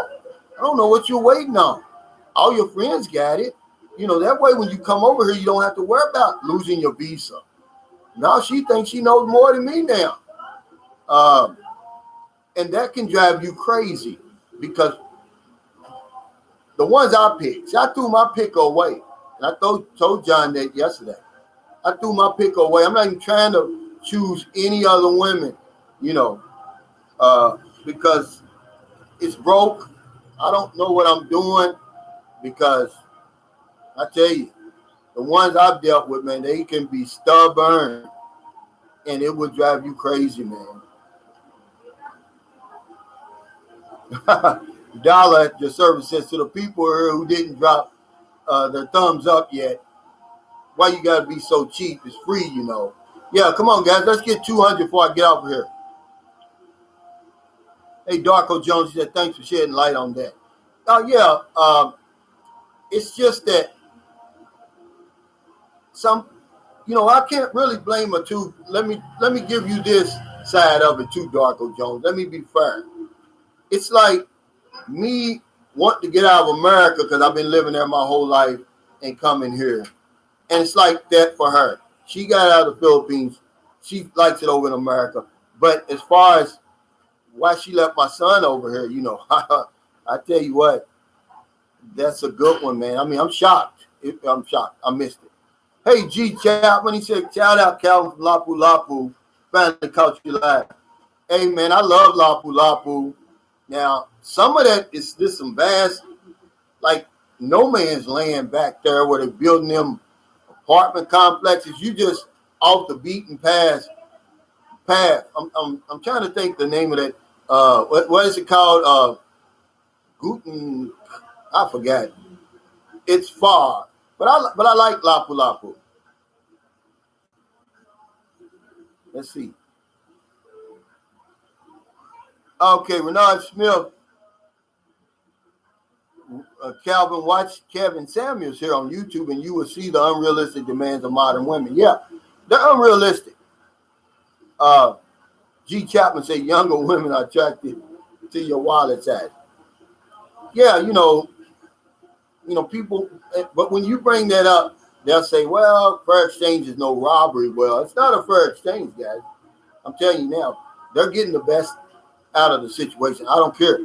But as you get older, see, I remember I was getting my hair cut. This guy was 65. He was in the Nation of Islam, real smart guy. He said, Calvin, he said, some older men, he said, they let the young woman play all the games they want to play. He said, long as you take care of what's below the belt, they can do whatever they want to do. And, that's the way I see it over here. A lot of men over here, and as a matter of fact, I had a discussion with my girlfriend the other night. I said, Filipinos aren't slick. They're not putting anything over on us. These are guys who are successful in everything they've done in their lives, and they come over here, and they only let you walk over them, to get what it is they want to get. They're settled in their lives. They just want to wake up with a beautiful woman beside them. But you're not fooling them. We can see straight through y'all. I mean, you can see it's so slow over here. That you can actually see the crime unfolding, a week before it happens. You got plenty of time to get out of the way. And that's how it is with the women over here.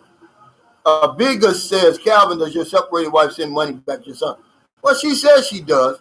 I can't really say for sure, because one thing that I didn't like about her was she procrastinated too much. We were together 10 years. We didn't have not one brick over here. Remember, I told y'all when I came over here December 5th, 2018, I had about $17,000. They got a little patch of land in Cebu land up above Dumaguete. We were going to build a little house up there. Never did it, And I don't know how she sends money back, because remember, they can't handle abundance. They can't handle money. She's not used to handling that kind of money. She earns about $15 an hour on her job. But guess what? Her rent's $729 a month. And I'm saying, why would you do that? Why would you go out and get that expensive apartment? You got to pay LG&E, gas, electric, water. You got to eat, transportation back. How in the world are you making? I don't know, but she says she is. It's not that much, I guarantee you. That's why I pick up the slack. Hey, Rasta Natty, thanks for that super chat. He said, Calvin, did John recover from the magic carpet rack? Well, he's going to talk about that Friday. I don't know yet, but I tell you what, guys, and this is the truth. That tuxedo pill works. It's just that I won't fool with that low booze. And it's a good thing that it's not even available anymore. I'm back to normal now, but it messed my legs up. I don't know if it was the 45-minute magic carpet ride or whatever. Oh, yeah, Derek. That's it. He said Filipinos love to show off to people back home. Yeah, they do. And that's what I told her. I said, because we're not friends on Facebook. I said, look, you left our son over here. You know where he's living. You don't even want to be over here. So why would you leave him here? Don't put that fancy stuff on Facebook. Let me find out you do and see what happens. But she's doing it anyway. I'm pretty sure of that. And see, I'm going to get my son. But the problem is they're on lockdown now there. Bigger said, but more like it did John's wife recover. Clayton Murphy said Calvin got the rubber leg. Yeah, I did, man. The stanky leg. That's what they call it.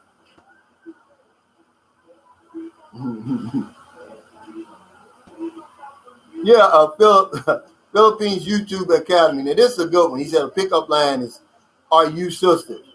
Say that to the mother and daughter.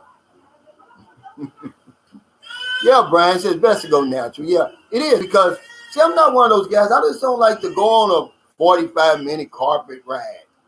I like to get to the finish line. Me. I don't know about anybody else. That's not for me. Ain't nothing to brag about. Hey, I was at 45 minutes last night, and you done strained yourself. Oh yeah, Lynn said you have more rights as a parent than a grandparent. Yeah, see, but what scares me is this. I don't know what she's told those people down there. I don't know what she's told the sister and the mother. I don't know. See, I don't trust her anymore. I don't know what she's told them. So when I go to pick up my son, I'm gonna be apprehensive. They're gonna have to bring him to me. Because she got a brother in the army, and I just ain't got time for those games. Wesley Spinks, he said, Calvin, you got to explain to them women, we ain't rich. We just have good credit. And if we run out of cash, we run out of credit. I did. I've already told them, but no matter what you tell them, Wesley, here's what you have to understand. Your $2,500 a month or $3,000 a month, especially while you working, the $4,000 or $5,000 a month, yeah, you're rich by Philippine standards. So, you can't tell them you're not rich because you are. If you come over here with $1,000 a month, man, you're well off over here, man. I'm telling you, it's true. It is. LeVon White said he wants long carpet rides. I take a short ride, a short, comfortable ride. Yeah. Calvin just gave an example that American women want a Frankenstein monster, a man with qualities from different men. Absolutely. And that's what it is. That's the perfect name for the Frankenstein monster. They want the perfect specimen, man. And it's not, what I found out now, and I saw something, I don't know if it was on Facebook or something like this. If I can get along with a woman, that goes a long way for me. I don't want to argue. I don't want all that nagging and all of that. Just leave me alone. Let me read my books. Let me go riding on my bike. Don't complain about stupid stuff. And I can deal with you. I mean, that's my qualities right there. Do I want her to be cute? Yeah. Do I want to have, be in shape? Yeah, but that's not as important as, I don't want to argue no more. I don't want to argue with you. Yeah. That's what I don't want. But as far as telling them you're not rich, man, it's going to take more than sunshine shoulders. That's going to take a whole culture shift because you are, compared to 2/3 of the people over here who are earning about 100 pesos a day, and they're happy for that. Will Shaw says at the grocery store where you use your card, can you call and order your groceries and pay for it by card and have them deliver your groceries? I wouldn't do that. I don't think you can. Not here. Maybe in, like I said, in a lot of the, there's no telling what you can get in Manila and Cebu, places like that, but not here.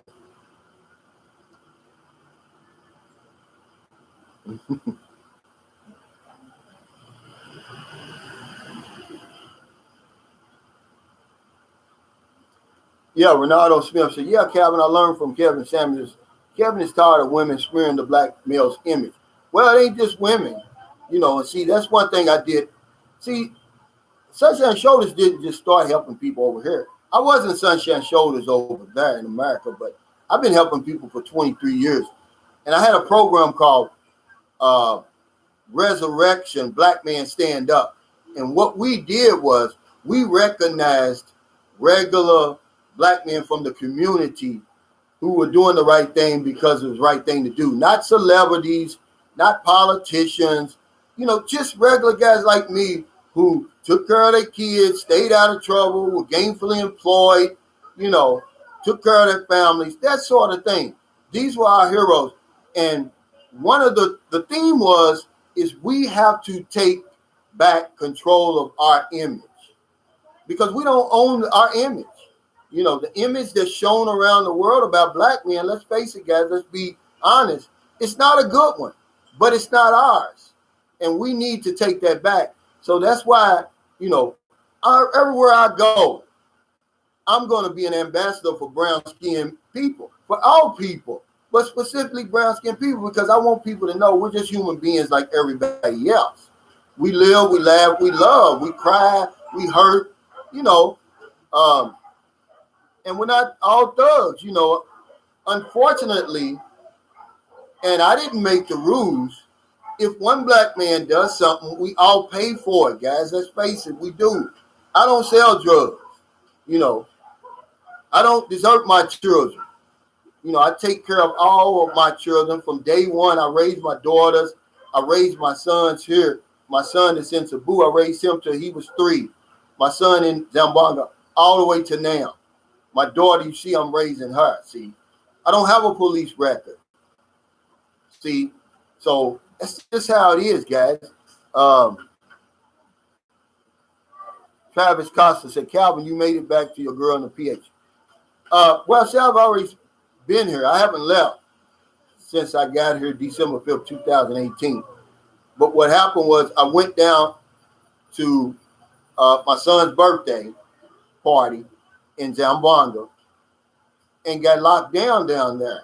And then his mother showed up, which didn't work. You know, it didn't work out. We wasn't, you know, after you being over there all that time, you know, I don't know what you were doing over there. It just didn't work.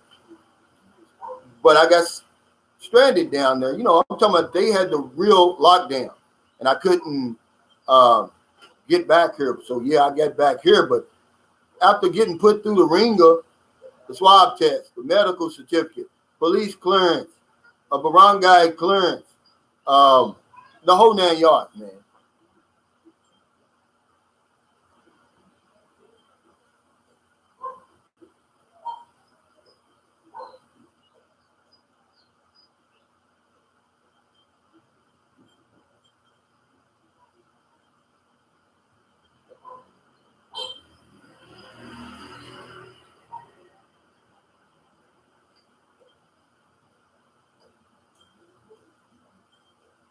Yeah, Clayton Murray says, I like that, doing the right thing. Yeah, because it's the right thing to do.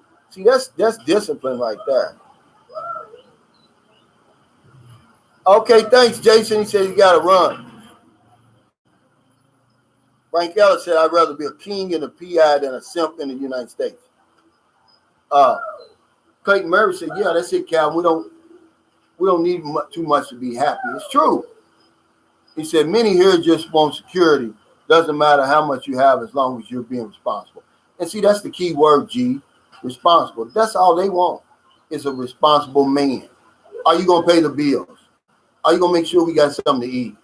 You know, are you going to pay the kids tuition, buy their books? You know, that's all they want. You know, Filipinos are really easy to maintain, man. That's one thing I like about them. Leo XL said, what did you cook today? Man, if I go near that stove or that air fryer, it's World War III, Leo. That's just how it is. I didn't make the rules over here. Filipina will not let me do anything like that. She's going to take care of all of that.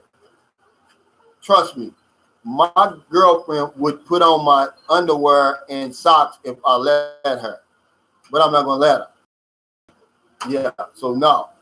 I did not. She cooked. She cooks all the time. We bought, the fish man came past the house today, man. We bought fresh shrimp. We bought lapu fish.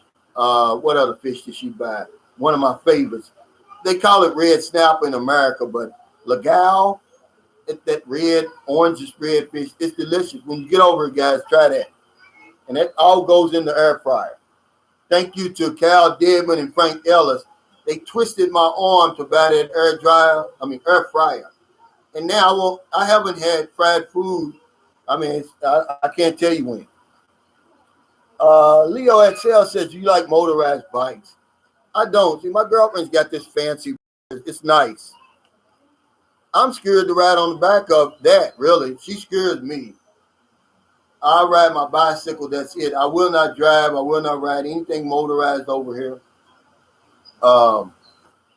believe it or not. I mean, because it's like a bowl of spaghetti over here, guys. When you're driving, be careful, man. There's no etiquette.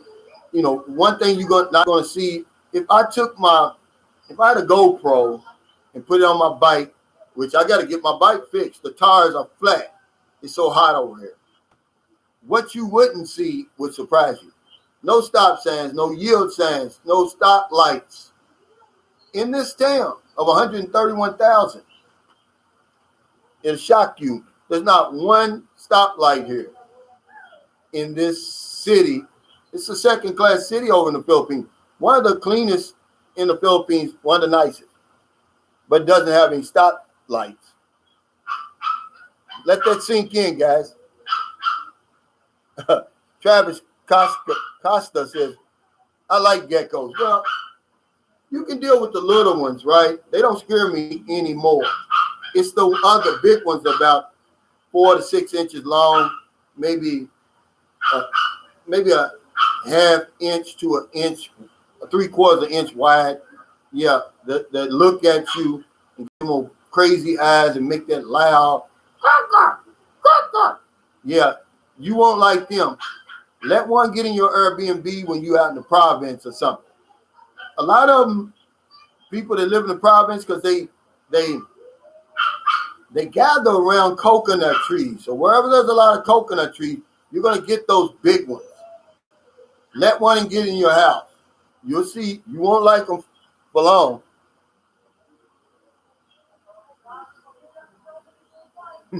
Brian Nichols said, yeah, hip hop videos, yeah, but see,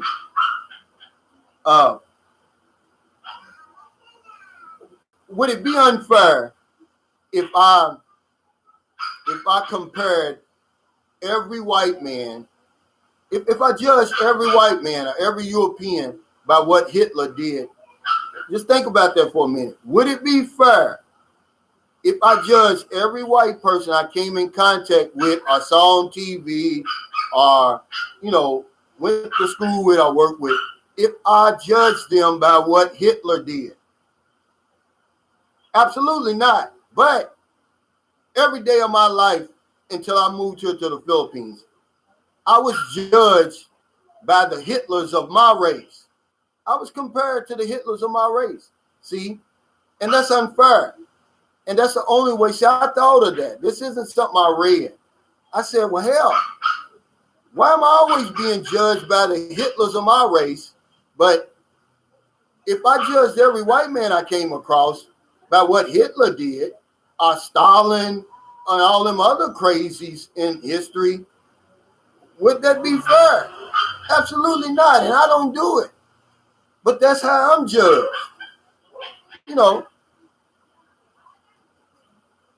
It's crazy. Hey, Wesley Spinks, thanks for that super sticker. It's not fair. Lynn San Diego 1-2 says black men are unfairly represented in media, but there are some bad black dudes too, just like any race. Well, there are, but see, we don't get the benefit of the doubt. And I don't want to get into race, religion, sports, politics, but this is something we can talk about. We have to talk about it, guys. You don't have to cross the street when you see me. I'm not going to rob you.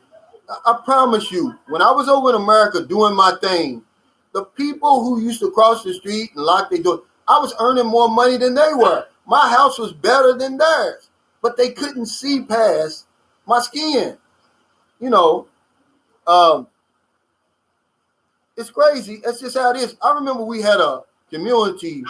There was a black man that got killed by police in Louisville, Kentucky. His name was James Taylor. Look it up. 2003. His hands was tied behind his back. Now they shot him like 13 times in his torso. They killed him. He was 5'7", maybe 150 pounds. He was high on crack cocaine. They came to his apartment building. They wasn't even looking for him. They were meddling. They look in, his door's cracked. They see them in there getting high. So they bust in. Oh, it's a bust. Well, they got him tied up. Well, they claimed that he pulled a knife on. Well, they killed him. Well, anyway, we had a community meeting. Everybody's complaining about it.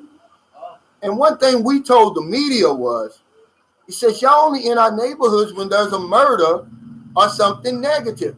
Why don't you cover positive stuff in the media? Right? And they said, well, you know, that's the media. This is the excuse they gave us. So here's what I did, guys. I walked from Louisville, Kentucky to Lexington, Kentucky. See, I want you to go on the map and see this. You can go on the internet. My story is still on there. I compelled them to cover something positive in the black community. I walked from Louisville to Lexington, and I did it. I was, paying tribute to the millions of nameless and faceless black men and women who paved the way for me, whose shoulders I stood on. I was, thanking them for their love, their kindness. Their love, their sacrifice, their love and their sacrifice for what we did. And of course, they covered it, but they put a spin on it. They said I was walking to stop the violence. No, I wasn't. You cannot stop the violence. There's a certain percentage of every race that's going to act out no matter what you do. But the point being is, I made them cover something positive in my community. That's enough of that. But that's one of the reasons why I came over here. To escape that. And I've escaped that. I'm as free now as I've ever been. Darko Jones said, Calvin, where did you earn $1,000 a week? I need ideas. Man, I was an insurance agent, man. I earned a whole lot more than that. And I'm not bragging. If you ever been in the insurance business, we get paid on commission, man. Hey, I should earn. Man, I remember one time, when we were doing seminars, when this Medicare Advantage first came out, hell, sometimes I'd earn $10,000 in a day. When I had my little small insurance agency, I was earning anywhere. I'm talking about every single month.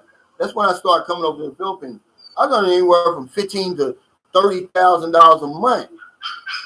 Now I'd have to pay my own taxes, but yeah, that's just how it was. I didn't make the rules. It was people earning a lot more than me. I only had like 20 guys working under my contract. I used to go to the meetings, the FMO meetings, because I was an FMO. I used to go to FMO meetings. We'd have them like once or twice a month. It was guys there with 1,500, 3,000 agents. So you just imagine how much they were earning. Millions. See? But yeah, it's true. Frank Ellis said no more fried foods with an air fryer. Absolutely. I don't want any more fried foods.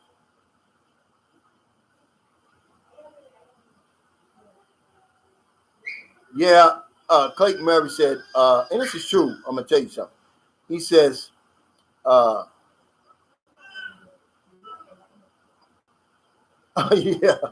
I'm going to get to that one, Scott Anderson. You're funny.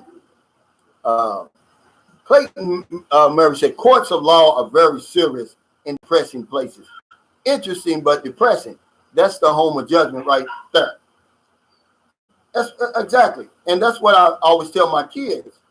I said, the police are the front line. They're not really the bad guys for real. Because once you make it past the front line, that's where the problems start. And they, the media can manipulate a lot of stuff too. And I tell y'all about the drug war all the time and what they do. And I read this. There's a great book. It's called The New Jim Crow. It's not new. And the lady that wrote it, man, she's on YouTube. She's a bad sister. But it's talking about how the drug war, and about convicted felons. Now, they're being treated like Jim Crow used to treat us back in the day. They've legalized it again, but they just put a new name on it. And she was talking about how the media makes you think that police have a sixth sense, that they can look at you and tell you're a bad guy because, look, he's in court, the guy's convicted, he's sent to prison. But they only show you the small, tiny percentage of people that are actually guilty. They don't show you the vast amount of people who falsely accused, falsely arrested, harassed, had their cases thrown out. They don't show you all that. Were found not guilty. They never show you that. The police, they don't know any more about who the bad guy is than you do. But if you stop enough people, you're going to eventually catch somebody that's guilty. Scott Anderson said, okay, Sunshine, I think you're lying to us about you're not being dangerous. He said, I heard you in another video say that you wanted to shoot the guy that cut your hair. Now, that's true. If I had a gun, I would have shot him. Once I found out what he did to me. And because Filipinos, they don't want to hurt your feelings, see. My wife is sitting there, right, just like this, watching me, facing her phone. Keep looking up at me. I'm thinking the guy's doing a good job. She could have easily told me, hey, I stopped the guy and said, hey, you're going too far back. Y'all think I'm joking. Okay, my line normally we here. Something around here. You can see where the color of my face and my head changes. Where is about here? He took me all the way here, man, and had like some Eddie Monster on the side. Oh, I could have killed him, man. I'm telling you, I was angry.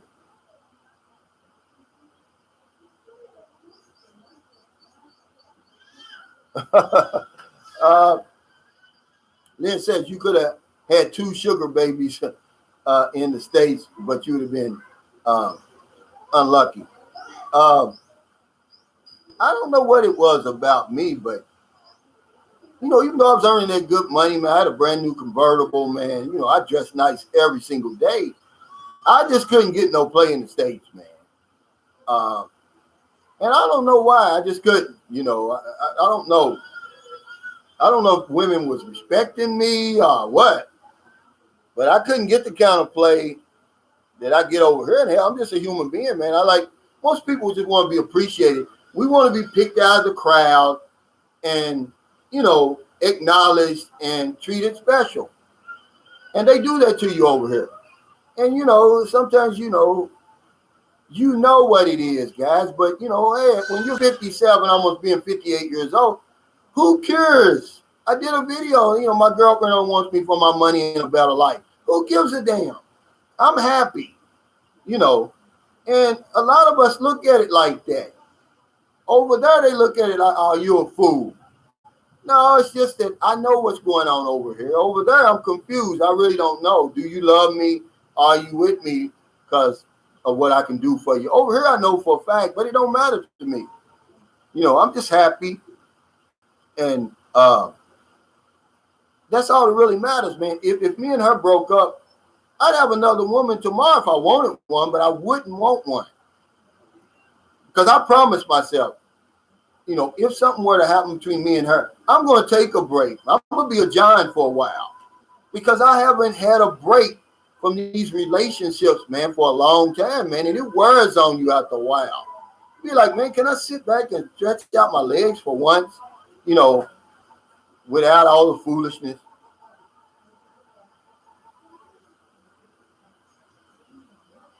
Yeah, Scott Anderson said, yes, all humans have those desires. Yeah, because we're all humans.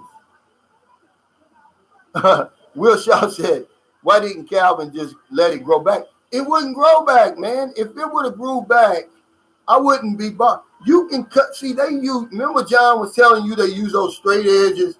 Man, it's almost like using that spray, that permanent hair removal stuff.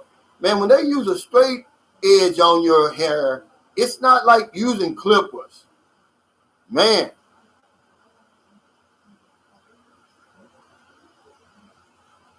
Rod, the Spirit says, hi, Calvin.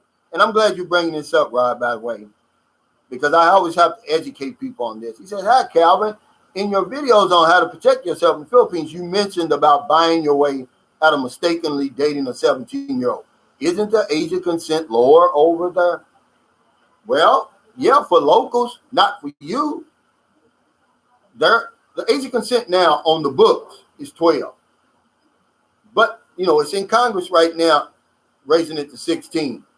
But you better not come over here with that foolishness, man. You're a foreigner. You're not a citizen over here. You don't fall under that law right there. Really. To be honest with you, don't come over here, man. I promise you, man. Don't do that. Frank Ellis said everybody ain't Billy D. Williams. Hell, Billy D. ain't even Billy D. I heard some crazy stuff about him now. If Billy D. still alive, I don't want to talk about him while he's dead. Heard he was, taking it both ways. Even Billy D. wasn't Billy D. Hell.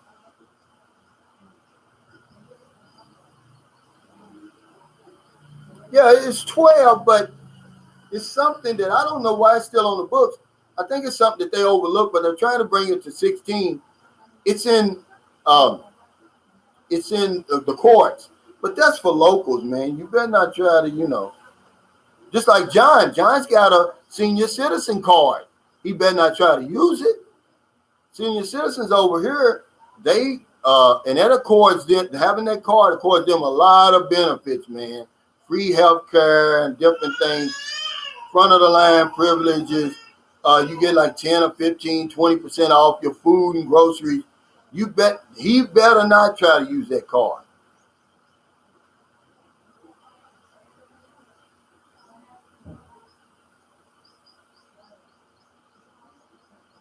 Yeah, that's pedophilia, man.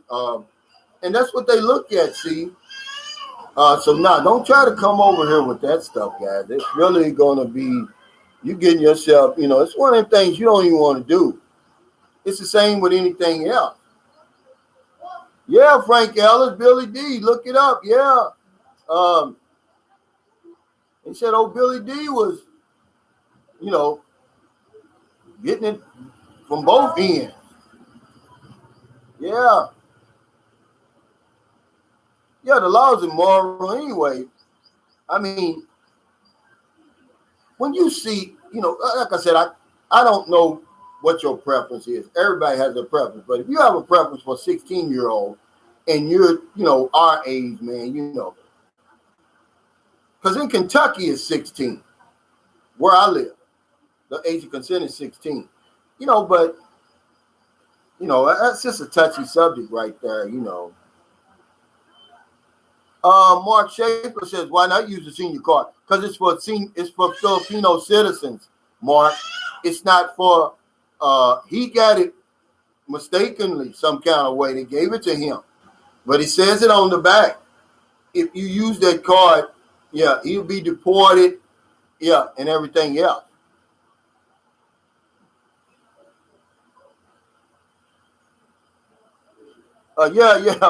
Yeah, he was bisexual. No, he wasn't bisexual. He was gay. Frank Ellis about Teddy Pendergrass. I read his story. Now, of course, it's one of the best autobiographies you could ever read, as a matter of fact. It's called Truly Blessed. They gave a different story. They claimed that the gay, he knew the gay, and the transgender was flirting with him, and he was actually with another woman, and they agreed. He agreed to drop them both off, but he dropped the real woman off first, and then, he was taking the transgender home when he had the accident. But remember, Teddy was only 31 when he had that accident. He had just turned 31. We thought he was old at that time. Teddy was young. Yeah. Ain't no undercover, brothers. Ain't nothing wrong with it if you like that kind of stuff, but don't come with that bisexual stuff to me. Bisexual. Now you're a man who likes men, and you're also interested in women. Like I said, I'm not homophobic. I don't think I've ever been, really. Because believe it or not, when I was little, we had right next door to us was a whole house full of transgenders. This first time I ever seen them. I'm talking about I was little, 5, 6 years old.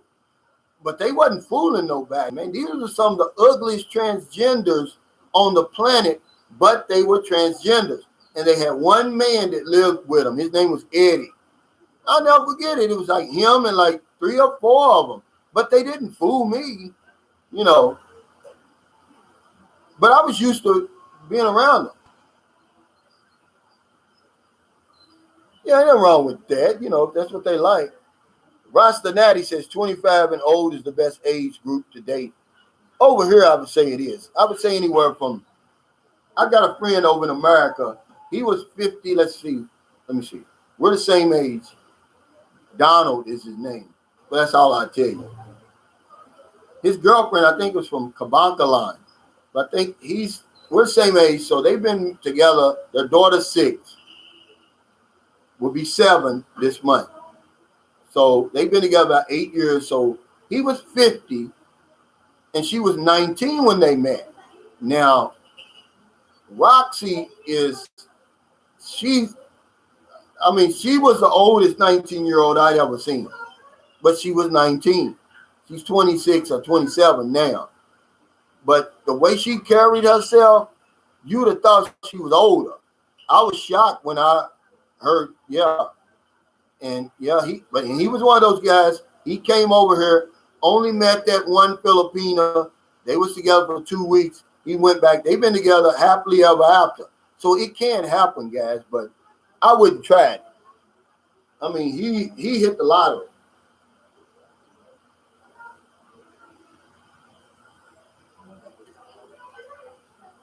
Yeah, she was a mature 19. And a lot of them are like that over here.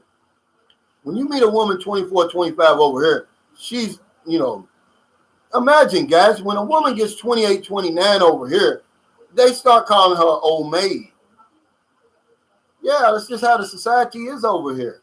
If you're not married with a family by the time you're 30, good luck. The only one going to marry is probably a foreigner. They're going to think something's wrong with you. Oh, yeah, Frank Ellis. Yeah, Teddy. I love Teddy. Still do to this day. He was a bad boy. He didn't hit his stride until he left Earl Melvin in the Blue Note. Oh, yeah. Paul M., American laws, yeah, still apply to Americans in the Philippines, absolutely. And you can be charged and extradited back to America when it comes to underage sex charges. And anything, really, if you break the law over here, Paul, and I brought that up before, because somebody asked me what's the extradition policy with the Philippines and America. I said, man, it's like you might as well be committing a crime in America. They're going to get you like that. And they're going to extradite you back just like that. The minute you go to immigration and try to extend your visa, they got you. That's how they catch you. Because they really don't know how you are. But yeah, 16 is young, man. That's just too young, really. When I first came to Cebu, the very first time I came to Cebu, we went to SM Mall, and I seen this guy. He was a young American guy. He had to have been probably around 27 or 28. And yeah, he was with, this girl. I felt embarrassed for him, but he did not care. It was her, him, the mother, and the brother. This little girl couldn't have been no more than 15 or 16. And they were all hugged up. And I just felt so embarrassed for him, man. Really. Oh, yeah. Fast track expedition, Lynn, over here. And Scott, you're right. They're going to fast track you. They're going to get you over here very, very quick. Paul Smith said, I saw some YouTube street scenes of Manila recently. I did not see any 10s on the streets. Oh, well, hell, you wasn't looking hard enough. And then there's no telling Manila, it's a small area, but it's got a lot of people. And there's no telling what part of Manila he was in. But I can bring you over here to San Carlos, and I guarantee you within an hour, you're going to see more 10s in this little area than you've ever seen in your life. Yeah. But then again, a 10 to you might be, a 3 to you might be a 10 to somebody else, that's kind of being beauty's in the eyes of the beholder, guys. Let's be honest. Yeah, women in the Philippines get desperate when they reach their 20s. Good luck, baby. That's why a lot of them is on the dating sites. I'm going to tell you, okay, if you don't believe me, I showed John. He saw it in the comments under my, go on to John and the Calvin and John show, the very first one we did, how to date a Filipino or whatever like that. The newest comment says this. The lady, excuse me, she's a commenter who watched the video from the Philippines. She wants me to hook her up. She said, I've been on these dating sites for years. I can't find a man. She said, I heard that you can fix me up with a good man, a good foreign man who knows how to love a woman. A lot of these women on dating sites for years, man, they never find anybody because they're too old. But anyway, I told her I'm out of the matchmaking business, and I am. I won't ever do that again. Now, I'm trying to get this scammer, it's actually her sister-in-law, to come on camera with me and answer some questions. She's afraid to ask her, so I don't know if it's ever going to happen, but it would be a barn burner, guys. And I want to do it as a public service for my viewers and subscribers to let you know, guys. You look at these women, you're like, oh, man, now I would put her in disguise, but she's attractive. She's one of them like this over here. But yeah, she would take your last nickel and spit on your grave, is what I'm telling you now. Cold-blooded. About a foreigner over here, lived with the foreigner in her own house for 2 weeks. Told the boyfriend to come over here and live, but we wasn't living here. We were living somewhere else. That's how cold they are. That's how cold they can be. But when you look at them through the camera, they just look normal, they look innocent, they look sweet. And that's how she is. But like I said, she'll take your last peso and will spit on your grave. Imagine that now. She met a foreigner, brought him here. He stayed with her for 2 weeks. Her live-in Filipino boyfriend. You go stay with the sister until I take care of this business. See? No, I ain't going to do it, Lynn. I'm out of that. Yeah, Darko Jones, you're right. Like I said, you can see it from a mile away, guys. There's nothing I can tell you, but I can tell you this. You can't see it online as easy as you can see it in person. But you can see the crime, you can see the scam unfold in a week before it ever happens. And they'll give you this, the very first time somebody tried to get me out of some money without just asking me, I get this old beat up doctor's bill. It's written so neat and everything. I'm like, well, this isn't a doctor bill because doctors don't write like this. Doctors are they got the most messed up writing is in the world.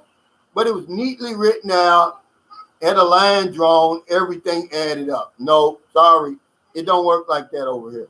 But they tried it, and they will try it. Hey, Mark Cloacy says, hi, Calvin, I love your videos. Tell it like it is. Take care. Stay safe. Thank you, brother. Yeah, Don, there's nothing wrong with that. He said he's 62. The best woman he ever met is 52. Yeah, and that's going to happen. The very first woman I really liked over her and I met over her, she was 41. But that's before I knew. Guess who told me? Guess who put me up on the game of dating younger women over here? She did. She said, Calvin, what do you want with me? I'm too old for you. Most foreigners come over here, date younger women. Well, I'm looking at her. She's about as fine as I've ever seen. Beautiful. I mean, we were at Tamboli Beach Resort, and she came out in a black polka dot bikini that stopped everything in its tracks. It was like everything else was in slow motion. Even the locals were looking at her. And so I didn't even pay any attention. But on the plane ride home, I said, I got to thinking. Let me try this. So when I got home, I ended up, meeting a 22-year-old. Turned out to be the girl was only 18. Yeah. She got me up on that.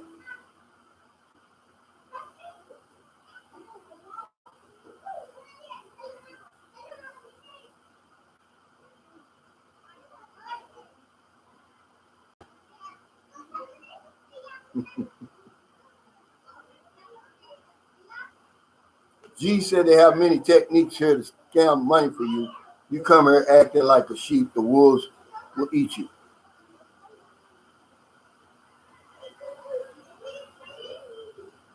No, Lynn. I promise. I wasn't looking around.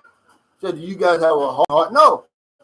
She just came out of the blue and told me that we were on the beach. I was infatuated with this lady. I promise you. The only problem was she was married. You know, she was separated, and they actually lived in the same apartment building. If you want to call it apartment building, the same building. He was with he had a younger girl, half her age. And that's he had left her, and this woman was beautiful. I mean, I promise. She just came out of the clear blue sky and said that. I never even asked about it. James B said, but Filipinos do look younger than their actual age until they hit about 45. Then it's like this. Because the sun over here will beat you down. I'm sorry to tell you guys.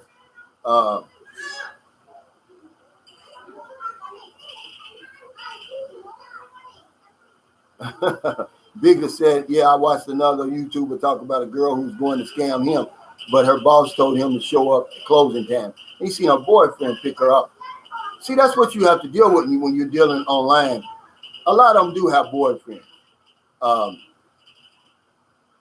And they don't see anything wrong with it, you know, because they're human beings. You know, they're not going in their mind, you're not going to come over here anyway.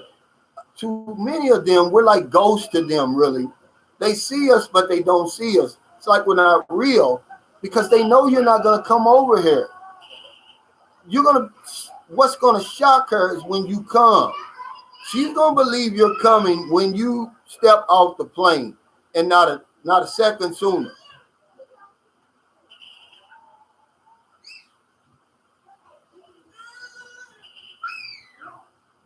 Timothy Bright said he'll be 58 in August. That's a good age, man. See, and that's usually what happens over here. It's not 80-year-old men with 20-year-old women. It's more like guys like me. We're in the late 40s, mid 50s, early 60s with 20, 25, 30-year-old women. See, we still got life left in us.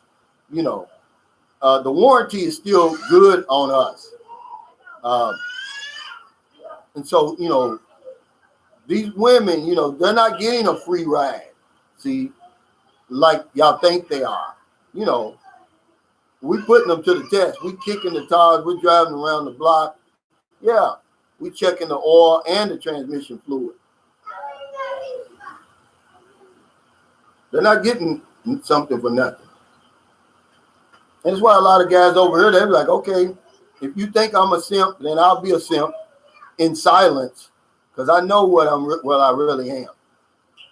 Because in America, if you just give a woman anything, hell, if you married, they say you're a simp because you're taking care of your wife and your family. So, you know, you're going to get it over here. That's for sure. But see, real OGs like me know that, hey, you can't get something for nothing. Nature frowns on the desire to get something for nothing, man. So don't come over here trying to get something for nothing.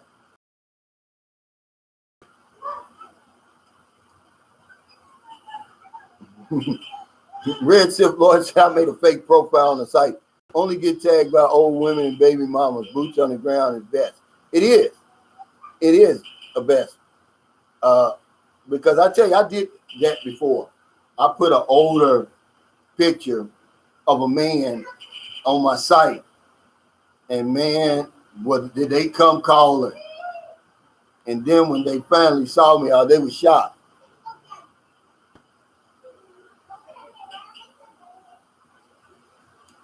Frank Al said they're looking at you like Captain Save them though. Well, you know, a lot of them don't though. You know, a lot of them, they look at us all like that. Even before you even spent your first peso, they're gonna look at you to save them. That's what they're looking for.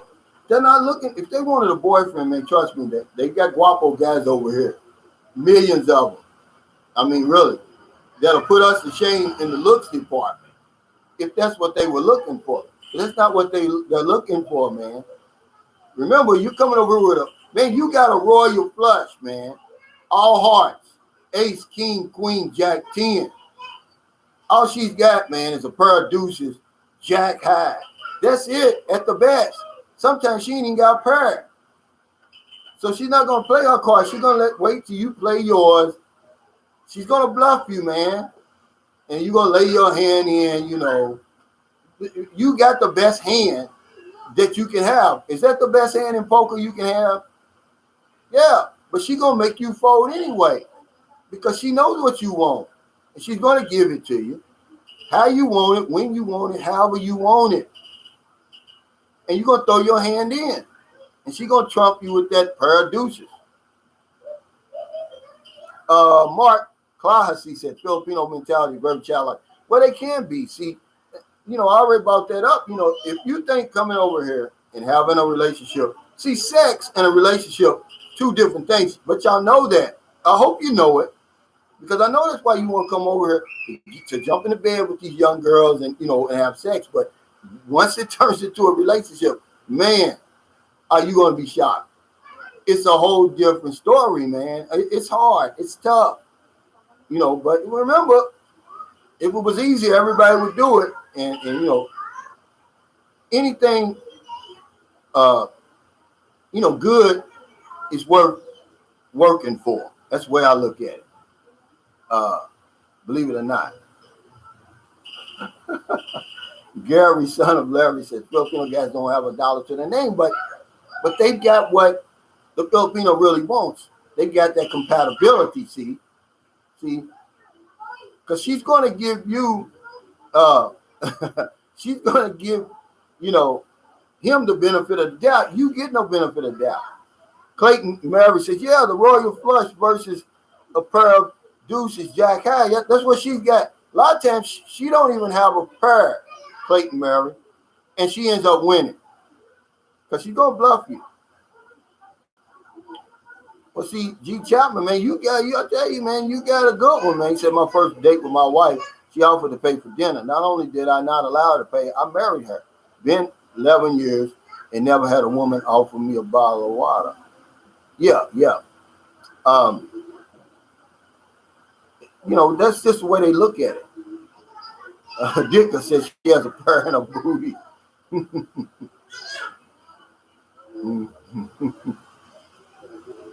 Yeah, man, you know, the difference between a sex and a relationship, and anybody that's got a relationship, when you hear these guys say, oh, yeah, you know, I've been with my Filipino 15 years, and oh, yeah, it's the best relationship I ever had. Yeah, it might be, but you got to be honest, and you know that you've been through hell to get to that other side, man. You know, that's just the bottom line, man. It's the smallest things that they do can drive you crazy, and the smallest things you do is going to drive them crazy. It's a work in progress, man, and don't think it's going to be easy. I'm going to tell you something. It's not. It is not. You know what I mean? It's just not, because they're going to start doing stuff that you ain't going to agree with. And, you know, well, yeah, that's why they look to us. But that's not what you said. You said Filipino men don't have a damn to their name. They don't have to. Trust me, Gary, you're getting the leftovers when you get over here. All right? We had that discussion in my last live. The Filipino men, they get the finest women over here. Guess why? Because they know how to talk to them. You don't know the language. You can't talk to them. The only language that they speak of yours is when you pull out that money. That's it.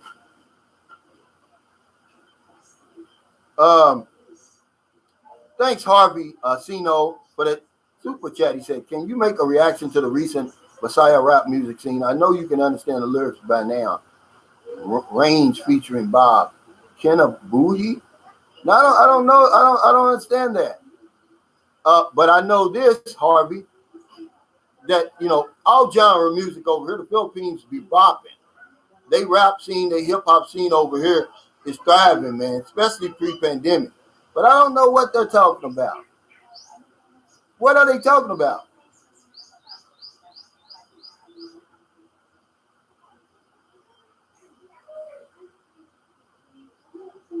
Paul Smith, in truth, do the light complexion PH women want Western women? Absolutely, because a lot of them, it don't matter, man, what color they are. They normally gonna fit in that 2/3 category of $2 and less, you know, and you're gonna see the Facebook Philippines, and then you're gonna see the real Philippines when you get over here. And they probably live in the squatters area and all. It don't matter, man. See, Filipinos really, they're not that shallow like we are. See, you know, because people always tell me, "Oh, I'll get you one with a." You can't get one with a job and and educated and a professional. Well, hell, a frontline nurse here is earning $600. I had them on my live stream over in Sapaway. They're no different, man, because they're real people. They're not as shallow. My woman is a college-educated bookkeeper. Do you hear me? How much more educated and professional can you be? You know, when you know the counselors, you know the lawyers by first name. You can't get any, of that. Now, it's just the ones that you have access to.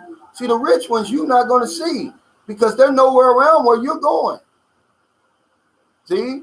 But if you're rich and you're a foreigner over here, because they do it. Rich, well-to-do foreigners come over here and marry celebrities over here.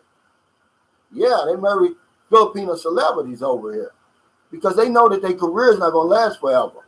And a lot of them, I've seen this. This is true. Filipino celebrities over here, especially in Australia. The Australian men that come over here, regular Australian men, will come over here and marry a Filipina, take her back to Australia, and she done quit show business over here, working a regular job there, man. It's just how it is. They're not like that. Mark Classy says, you have the community pantry there, brother. They do, I believe, at the police station, but I have my own electronic, the only one in the Philippines. I have the electronic community pantry. I go out and buy rice, canned goods, food items like that. I spin the wheel and give it away electronically. That way, nobody's stealing, nobody's getting anything that they're not supposed to get. Yeah, they got it here, but I've got the only electronic community pantry in all of the Philippines. That was my idea.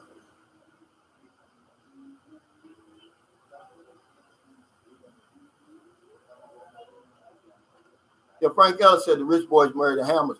Well, they just got the inside track anyway. But see, you got to understand, man, there's millions and millions and millions of women over here. If you take your time and you come over here, you can find any type of woman you're looking for. But that's the problem with us. We don't take our time. You already online right now chatting with a woman. You've already have chosen one of the smallest. You've already limited yourself. So don't come over here complaining because you already made your choice. You jumped the gun. You got hot pants syndrome. That's the reason why you don't have the fine one like that, because you don't give it a chance. Man, the women over here are not, they're human beings. You can't just come slide in there and now the ones online, yeah, because they've already put it out there. I'm looking for that type of action. But the real fine women over here that's not online, you can get them, but if you got to earn it, man. If you stay over here and you give them enough time, you know how I know? Because I'm gonna tell you something. A lot of times when I go to the store, I go to the same store, Save More, over in City Mall. Those cashiers, man, they're beautiful. They put them out there for a reason. They make sure the cashier is nice looking. She's got the perfect body, perfect personality, and all of that. They're all on me now, man, because they comfortable with me now. Even though they know I'm with her, they always ask me, "Where's your wife?" when I'm by myself.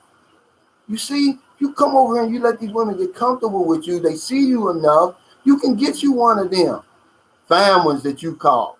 Because beauty's in the eyes of the beholder. I can't tell you the woman you got's not a 10. You say she's a 10, yeah, she's a 10.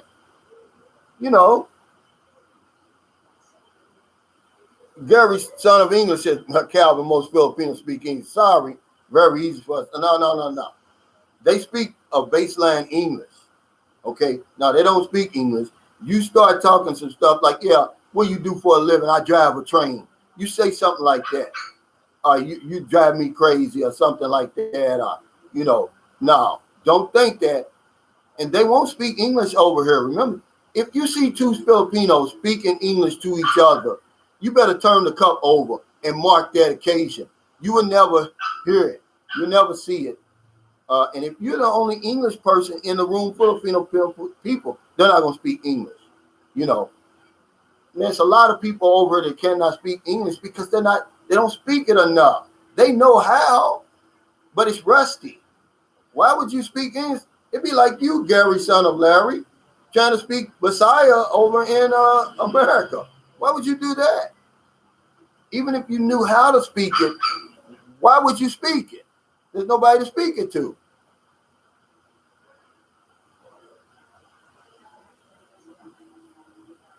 Yeah, Mark Ratner, you're right. He says if you get bluffed by holding a royal flush, then you don't know how to play the game. Keep the channel going so it doesn't happen to anyone here. That's exactly why I made my channel, Mark. I promise you.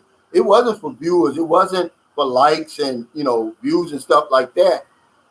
It was to create a community of men and women who, come into the Philippines for the first time, like a support group. So we don't get those type of games played on us because nobody cares about us when you come over here, man. You're fair game. Not even the foreigner over here is going to care.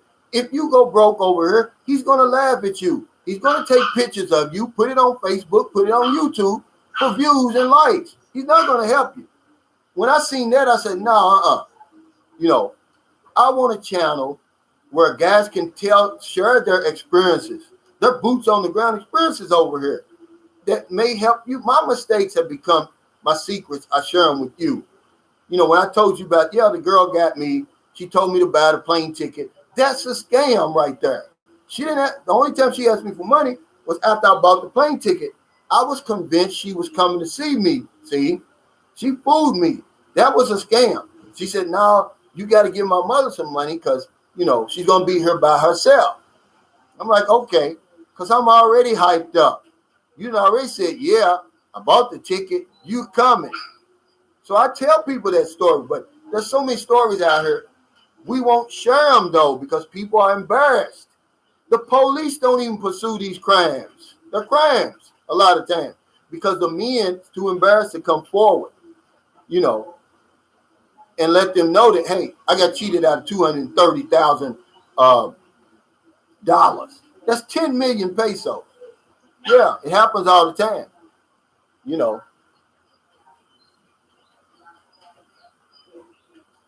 Yeah, G said, Calvin, it's so true. You won't see two Filipinos speaking English if they cannot speak each other's dialect. They will speak Tagalog. Absolutely. Yeah, they know how to speak it, but it's rusty. Why would they speak it? They're in a nation of Filipinos. They had to speak English when there was a colony of America. They didn't have no choice. That's how they ended up speaking English. We made them speak English. That was a law. English had to be taught in the schools. They're no longer a colony of America anymore, But James B said, "What's for lunch, Calvin?" I got some tuna fish in there, man. I mean, it's delicious. I'm gonna go eat it now. We got 10 more minutes, guys. I really appreciate everybody, your super chats, your super stickers, your thumbs up. We've hit 250 again, John.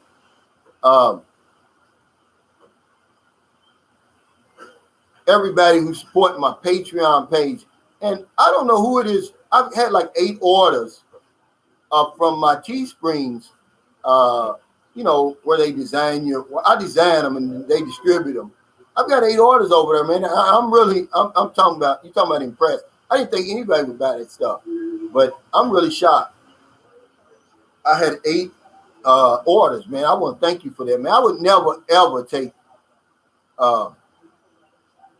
any of this for granted, man, because it's gone further than I could have ever dreamed. Yeah, that's right, Clayton. He said it's good to share those stories, man. That's the nitty gritty. It is.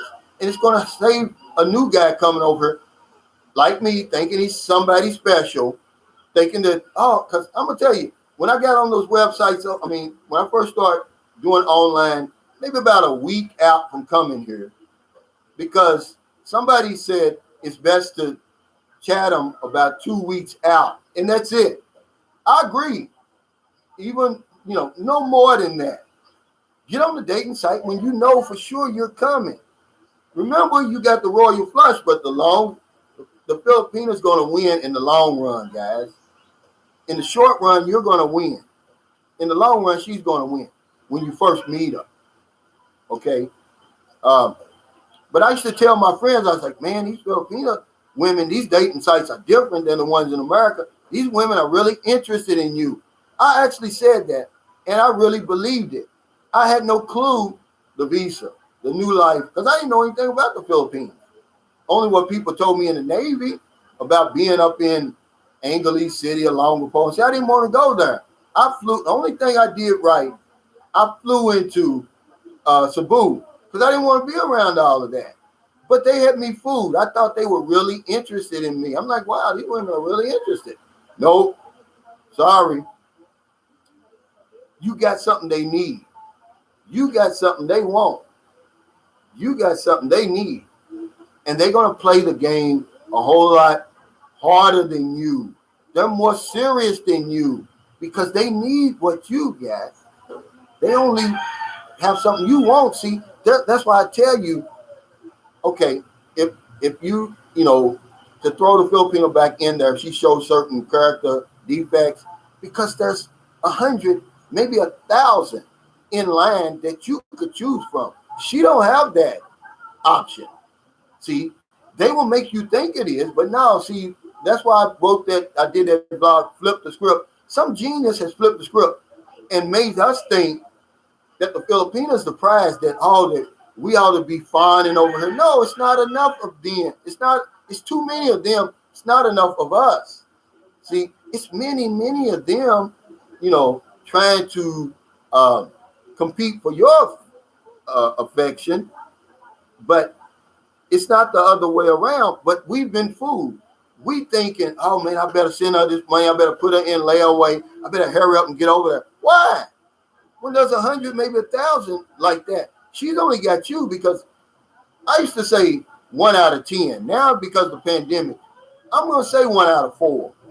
He's not going to make it over here. Maybe 1 out of 6. And they know it too. See, you are really a catch, man. When a man comes over here to the Philippines, you got to take your hat off. You got to tip your hat to him. Because everybody doesn't come all the way over here. They cop out for the DR, Mexico, Brazil, Colombia. They're not going to come all the way over here. See, believe it or not, the Philippines has some competition, guys. Central America now, Panama, places like that. And the Filipina, she knows you're not coming, man. And when you come, oh my God, it knocks her down. It floors her, man.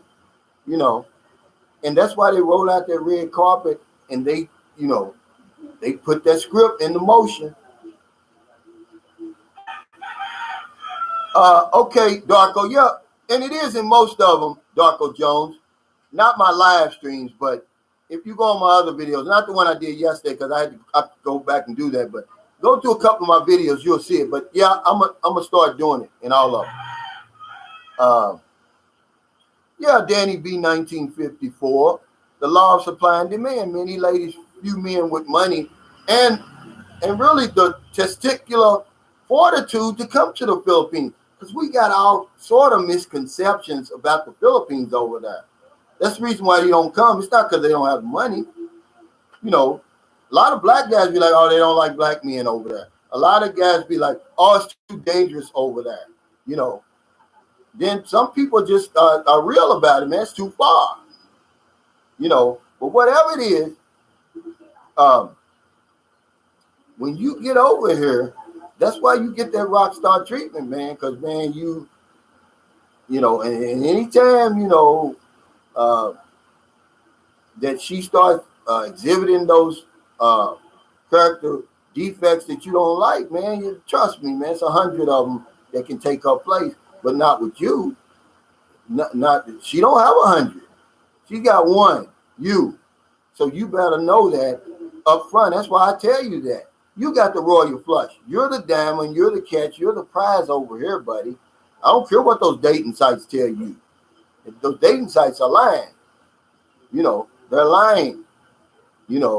And that's why, I do those videos like 18 to 80, blind, crippled, or crazy. There's going to be somebody over here that's going to want you because you can sign on that dotted line. See?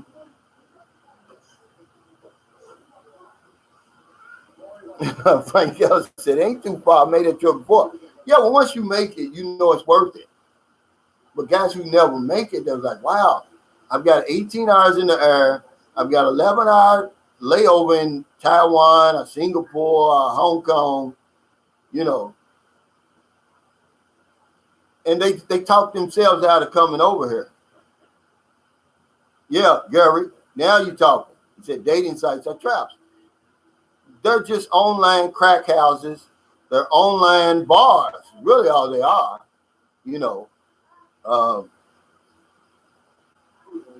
that's all.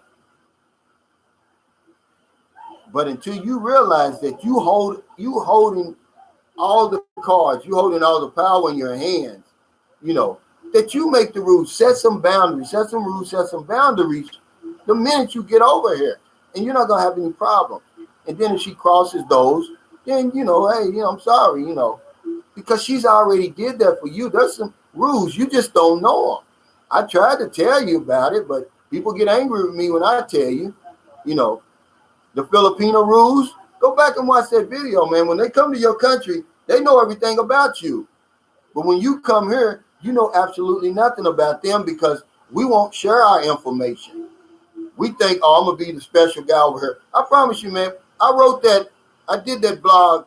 See, my blogs are from my personal experiences. They're not something I'm making up. When I did the other guy, the other guy video that I did, that was my experience with other black men over here, man. I couldn't even get them to speak to me. Everywhere I went, and you can ask Todd, we'd go out. You see a brother in the Filipina, he won't speak, won't stop and talk, because he wants to be the special, Negro in the room or the special American in the room, man. And it used to piss me off, man, about that. Man, we got to do better than that as foreigners. We got to start sharing our information. Because I'm going to tell you, the Filipino knows, even over here, they got a support group. They know everything about you. Yeah, they know everything about you. Why do you think they're on there? You think they just all of a sudden just wake up and say, oh, you know what? I think I'm going to join this dating site and try to find me a foreigner who by the way, lives halfway on the other side of the planet. I can't get to him. I can't afford to go there, nor will my country allow me to go there. I can't get a visa to go there. He can only come here every now and then. What makes you think that somebody wakes up one day and decides that's what they want? No, they've already been schooled. Somebody in their family with a foreigner, somebody, one of their friends, yeah. And then they've told them, they've seen their drastic change, their come up. And then they say, hey, what you got to do? I'm going to tell y'all this, guy. I got ready to get off here. Thanks, Travis Costa, for that super sticker. I really, really appreciate it, man. I'm going to tell you this story. I've told it before. When I met my son's mother, it was her and two of her friends.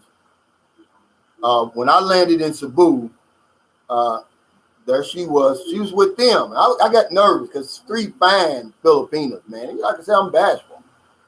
Well, we get in the taxi. They only ride so far as the hotel with us. We get out the hotel. They go on, I pay the taxi. And then, we do our thing, man. We together, for a long time, we do our thing.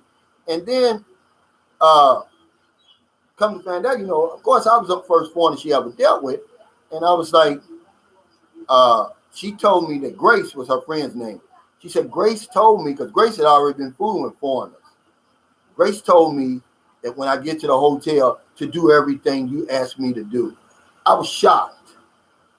This little innocent woman told me that. She said, yeah, Grace told me that Because I was wondering, like, what, because I asked, I said, have you ever done anything like this before? And she's like, no, but Grace told me when I get to the hotel with you to do everything you asked me to do. Don't say no. And I'm saying, yeah. She said, yeah. See, guys, they're being schooled. They already know, see. And let me give you this before I get off of here. OFW, 10, 11 million Filipinos are OFW. And they're considered heroes over here. But before they host country, they have an orientation about the country they're going to. Their government tells them the ins and outs of their country, a support group, what to expect, what to do, what not to do. The same stuff I'll be trying to do with you guys. This isn't new. It's just, I'm trying to, form this support group for us. When we come over here, instead of this old one-on-one stuff, man, you can't beat this over here by yourself, man. Many of us tried. You can't do it. You can't do it, guys. So, Rasta now, she got me real good with that plane ticket thing. But my son's mother, she told me she got schooled by her friend who had already dealt with him. Do everything he asked you to do. Gary, son of Larry, said, Calvin, how many Navy SEALs have you met over there? I'm sure I met a lot when I was down in Zamboanga. I've met quite a few because that's where they are. The tough guys is in Zamboanga, trust me. G. Chapman, he said, yeah, OFWs have a mandatory seminar, and that's what they do, what we're doing. But anyway, guys, I got to get off here. Thank you so much for your super stickers, your super chats, your thumbs up. We're 271. Can we get to 300? Your kindness, your generosity, support of my channel. It's truly amazing, man. It's late, guys. In America, before you let your head hit the pillow, please find somebody to help. But if you're on one of them late grocery runs, beer runs, weed runs, you're just getting off second shift, or you're on your lunch break and you see somebody in the street, buy them something to eat, buy them something to drink, give them a couple of dollars. Lynn, and it goes for you too, Lynn. You just get off from work. It's still early in San Diego. It's about 9 o'clock. Reach out your house door. Give that man standing on the corner. Give him a sandwich, Lynn. In the Philippines, it's 12:33 p.m. You have the whole rest of the day to find somebody else to help, man. You should intentionally go out and find somebody to help. Millions and millions of people. I've got to go out and get 2 bags of rice a day and 1,000 pesos worth of groceries for our electronic community pantry. It's been an overwhelming success. It's helped a lot of people. Because if I don't know anything else, I know this one thing for sure. We help other people. We help ourselves. Take care. Stay safe. Stay COVID free. I'll see you next time.